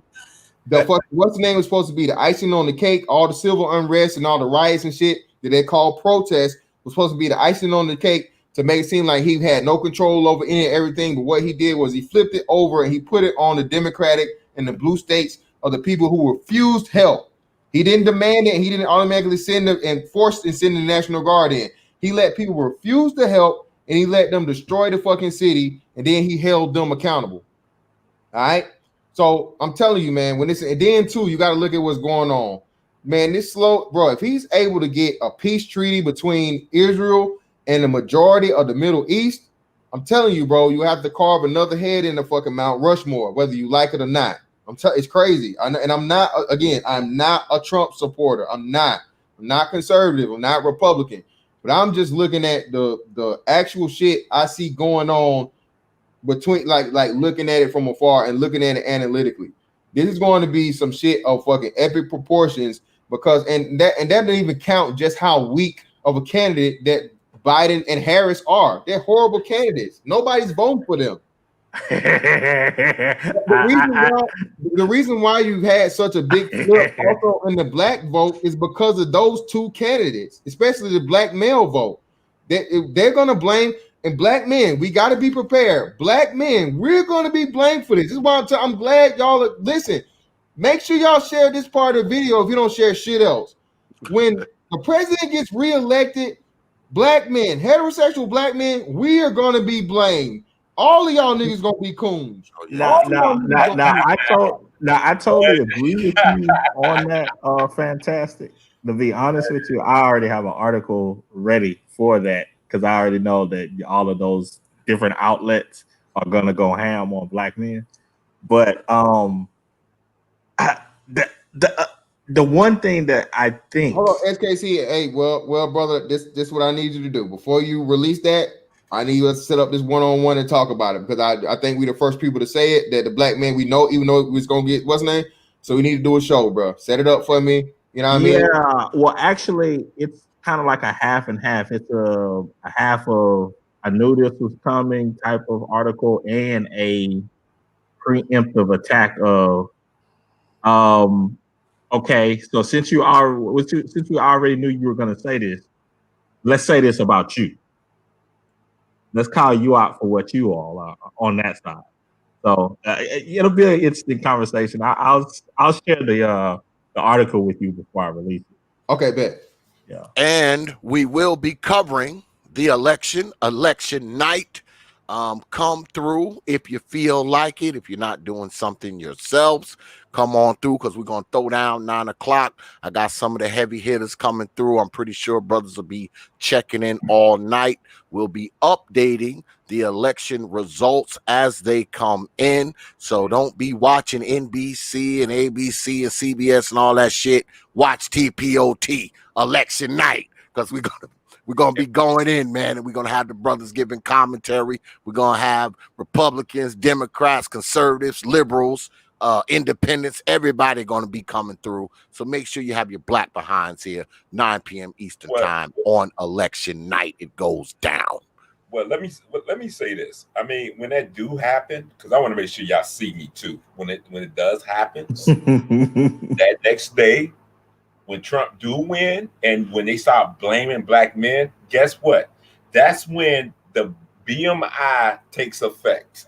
Now, if y'all don't know what that means, black men independence.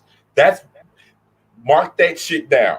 We're gonna make that a holiday. Because that's when we finally start separating ourselves from their asses. So write that shit down, because I'm waiting for this shit. When they start blaming us, be like, yes, because y'all wanted y'all independence and y'all went that route. Guess what? We wanted ours, and ours won. When we wanted our independence, we voted for what we wanted, and we won. We're not taking that shit no more.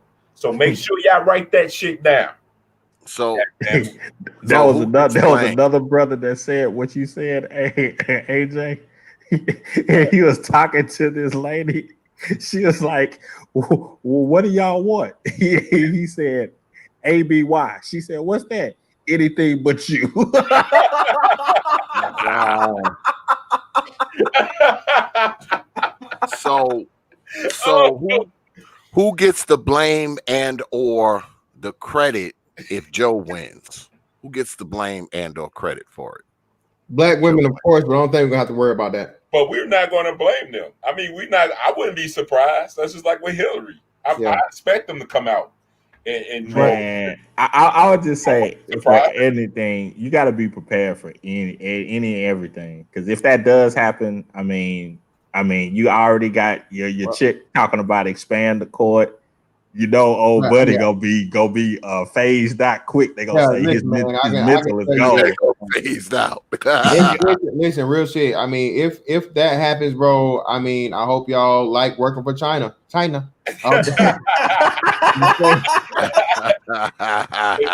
hope you up on your Mandarin.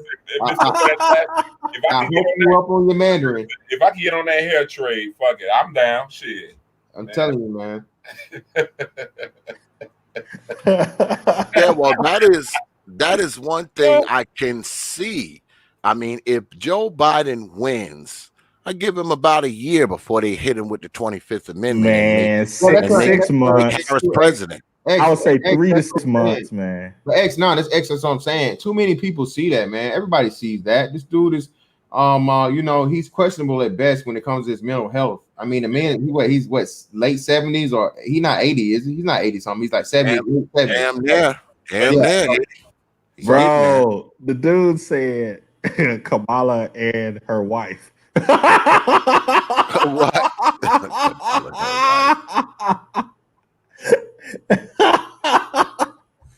I mean, that dude, man, that's elder abuse. 77 years old, man. Listen, bro. Listen, again, man. The whole aspect of it, like I said, he looks like he's in pre-stages of dementia, Alzheimer's, some shit like that. And again, not wishing anything on the brother by any means. On him, hey, wish him the best. But everybody sees what this is, bro. And I'm telling you, listen. I told y'all this before. What did I tell y'all? I don't give a fuck how liberal these white dudes act like they are. I don't give a fuck. I do not care. Listen to me. Listen to me. Ain't no white man voting for no nigga woman to be the president of the free world. I said it. Listen to me. Ain't no white man. I don't give a fuck how liberal he may be, or so on and so forth. The majority of these motherfuckers talking all this shit, all right, is looking in the back of their head, and they know what this is. Bruh, they is not voting for the first fucking president to be a black woman before, and Hillary didn't make it. That's the only reason I know this shit is over with, bro. He has no chance. I'm telling you, this is gonna be a landslide. I'm telling you. Listen to me. I told you, and I said this a couple days ago. He's gonna win the fucking popular vote too. And y'all think, and not just that, it's gonna be, bro. This is going to be a red wave, bro. Congress, Senate, President, all that shit. I'm telling you, for real, for real. The Democrats is really fucked up this time. And like I said to y'all before, this will be the changing of politics as we know it. After this, there will be no traditional politicians. Every politician, especially for the Democratic Party, is going to be a fucking celebrity, okay? Because they've seen this shit work for fucking the current president, okay? There's no way this man is supposed to win the presidency. No political experience whatsoever. not even like an A-list celebrity or whatever, so on and so forth. And this dude got in here and not only did he did a damn good job. Okay, whether you like him or not, man, from an economic standpoint, bro, 5 stars across the board until the fucking pandemic shit happened. And if he brings us up out of this, bro, if this dude can just erase the $4 trillion that we spent in just this year within, I say a year's time or a year and a half, man, hey, that's all I'm gonna say. Okay, if you don't understand the weight of that, you have no understanding. But that's all I'm gonna say, man. Listen, these white dudes ain't finna vote for that N-word bitch. Okay, they not finna vote. They are not finna vote for that N-word bitch. Okay, to be their president. I promise you that one, bro. I don't know, man. Not even an N though. That's the problem. She's like, well, I get them. What he said, hey, I heard her say she listened to Snoop Dogg and she smoked weed in college. She's a with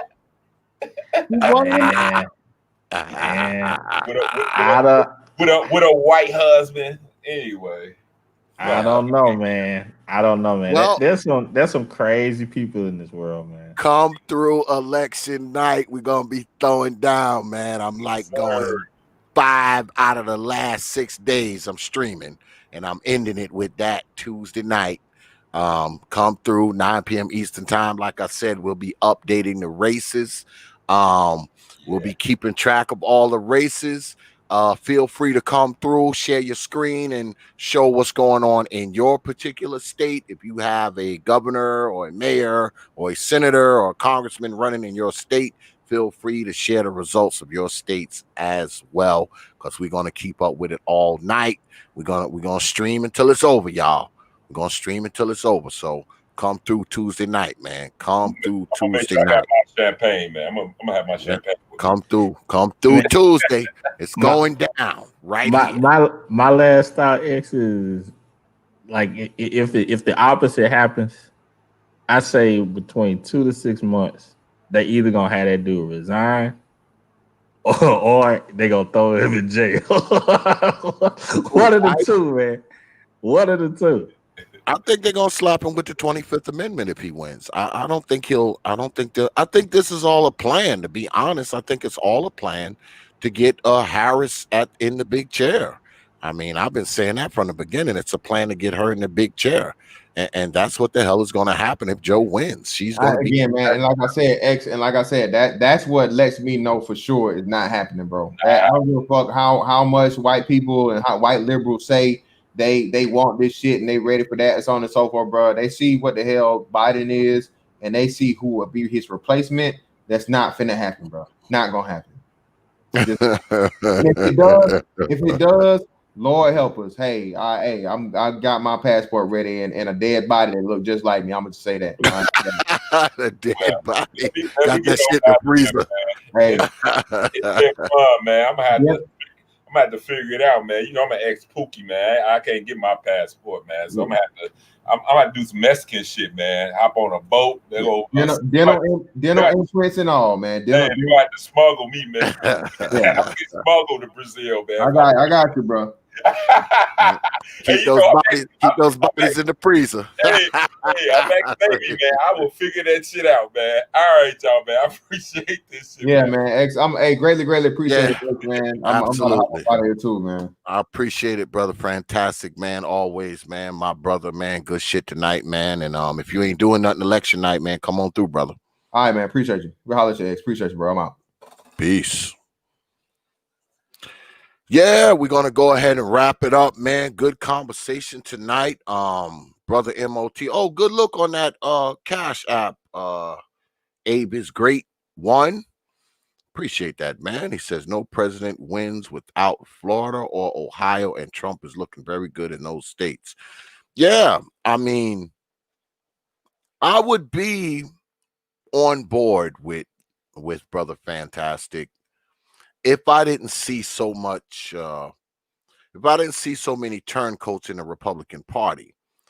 Like I said, I think that it's indicative of a bigger thing. Now, I may be wrong. I may be proven wrong election night. But But I think that Trump has lost a lot of his support. I don't think he's gained any. I think he's lost some. We'll see though.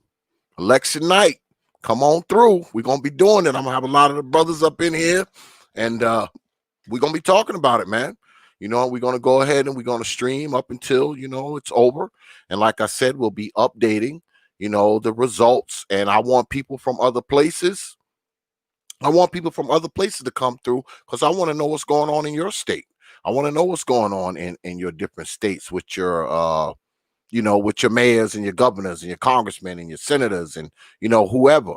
Feel free to come through, man. Share your screen and let us know what's going on in the politics in your neck of the woods, man. I welcome it. I welcome it. The more, the merrier, But before we go, I'm gonna hit y'all in the head with a few more programming notes. Tomorrow, which will be Thursday, right here on the T.P.O.T YouTube page, my man Corey Haywood will be in the house. Writer, author, blogger, shit starter. He will be in the house tomorrow, and he'll be talking about his article that he wrote called "Is Ice Cube a Sellout?" And he'll be here talking about the brother Ice Cube, and we'll probably go into more of what we spoke about tonight, of course. So make sure you have your black behinds here. Then Friday, we throw down with a co-ed debate.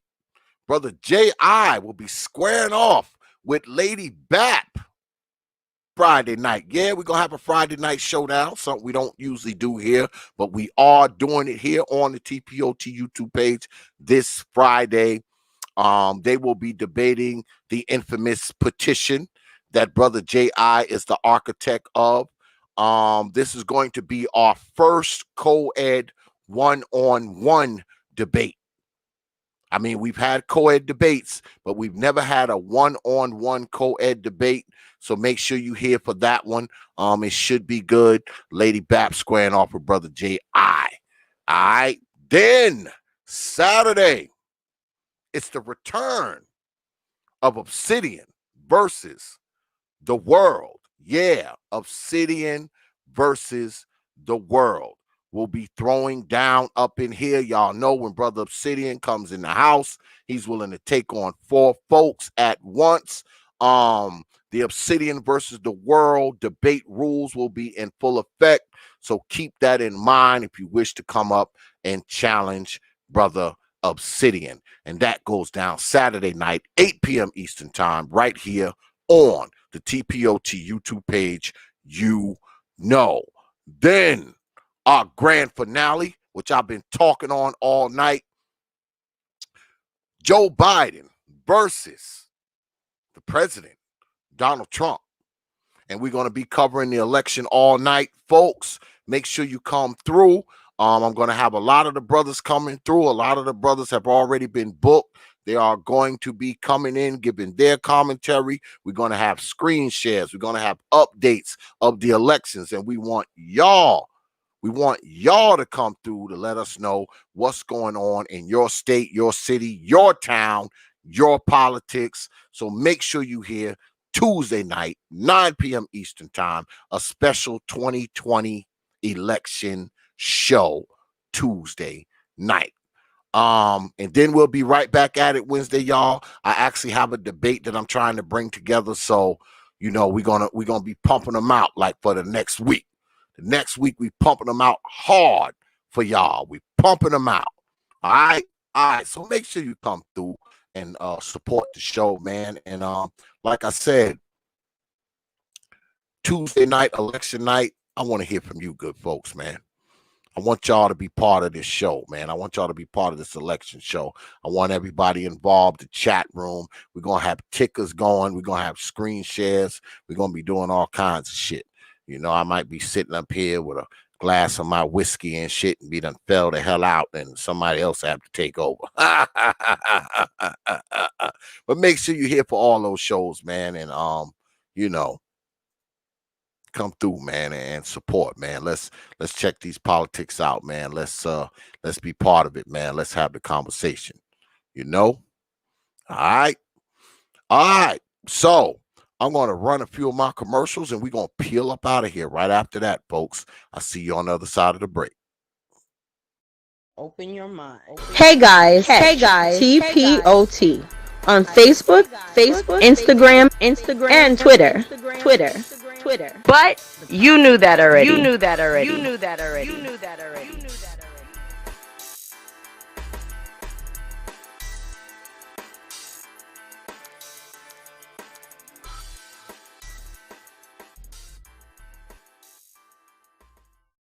Peace, folks. Open your mind. Wednesday, we throw down in the digital square circle on Hours of Power debates. Thursday, we get at it with DXL, Dark Exodus Live. So come through, 9:30 p.m., right here on the T.P.O.T YouTube page. You know.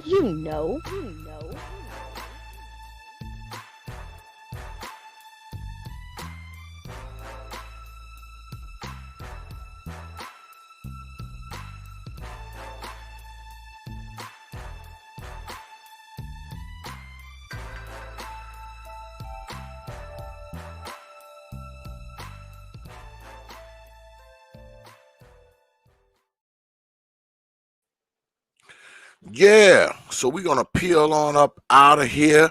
Good folks, I appreciate everybody coming through tonight, man, hanging out with us tonight, man, for this here discussion, man.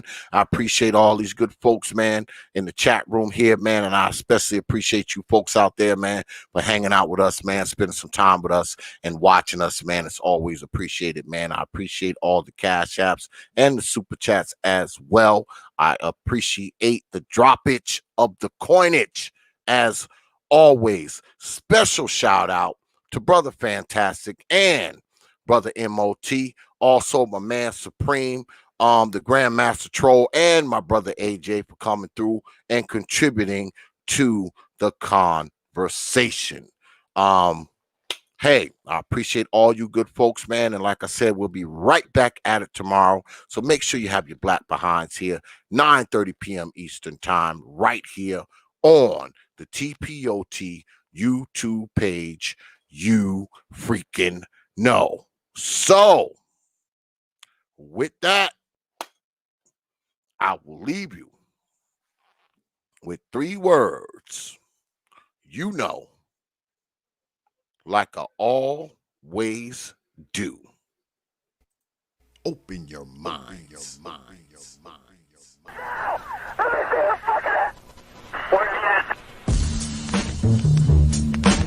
Hours of power.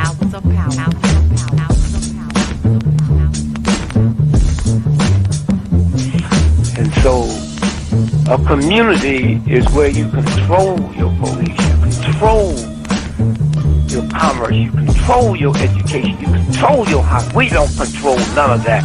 We live in a hood. Huh? Well, what about the Negroes that get out? Oh, well, say, my cousin, they say he's a multi-millionaire, almost got $1 billion. The proper thought 3 PhDs and working on 2 more. Driving down the street in Chicago in his Rolls Royce, enjoying himself, and he hears these sirens and looks through the mirror and see this cop car flashing lights. He squeezed the steering wheel, man. Heart beats fast. Because he knows the plight of a Negro, what it could be. And then when that cop car passed him by, he said, thank God he wasn't after you in the first place, punk. That Negro thing you can't get away from. It's universal. They wasn't coming after you. With all your millions, with your Rolls Royce, with your PhD, didn't help. That's the hood. Why do you think you never pick up the paper 3 over and over and see white families travel? You think of the thousands of black cops in America. Why don't you see white families crying as black cops shot my loved one 40 times in the back of the head? Why do you think black cops don't do that? You think they're more spiritual? Think they're better? No! They got enough sense to know that white folks ain't gonna tolerate it. And I will stop in our neighborhood when we decide we will not tolerate it. Now, if we was organized, which is hard to organize people who are just gonna run crazy and you don't know you're crazy. But if we were, with the money we have, and the many people who would come to our aid that don't know what it's like to be a Negro, and if we said, look, we saying, if we don't get a federal law to deal with police brutality, that anytime a cop or anybody carry a gun, have to have a license just like you do to drive a car. And if you use it wrongly, you'll lose your license. And if it's upheld, you can never work again as a cop or a store guard or a private detective. How do you get Congress to push that through? Well, you take your economic power and you call on your friends, black, white, young and old, and say, this coming Christmas, if we don't have a federal law to outlaw police brutality by law, then we calling for a nationwide boycott of Christmas and it'll start on Thanksgiving. Well, let me tell you what that means. 79% of all retail in America happens between Thanksgiving and Christmas. People stay in business all year, lose money just for Christmas, huh? Well, what happens now? Sac Fifth Avenue, Toys R Us, Sears and Roebuck, Westinghouse. They will get the bill, and all they got to do is make one phone call and say, Harry, that's the senator, I want that bill to do in 3 days. Okay, it's an economic thing. It's that simple. But we have the power, but the system has wiped us out so bad. Out the power. Out the power. Out the power. Copy. San Lincoln 6. Go ahead. We have a suspect down, 10-4. That's 10-4. The officer's code 4. We have one suspect that's been shot. Open your minds. Join the league.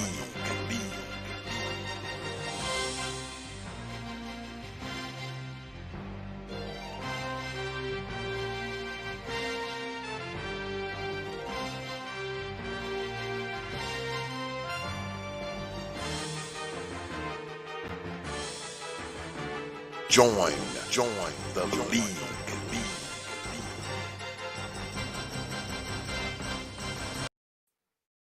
Only from the Prophet of Thought series media.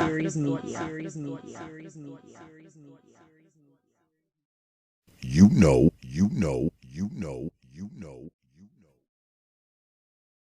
Open your mind. Open your mind. Open your mind. Open your mind. Open your mind. Open your mind.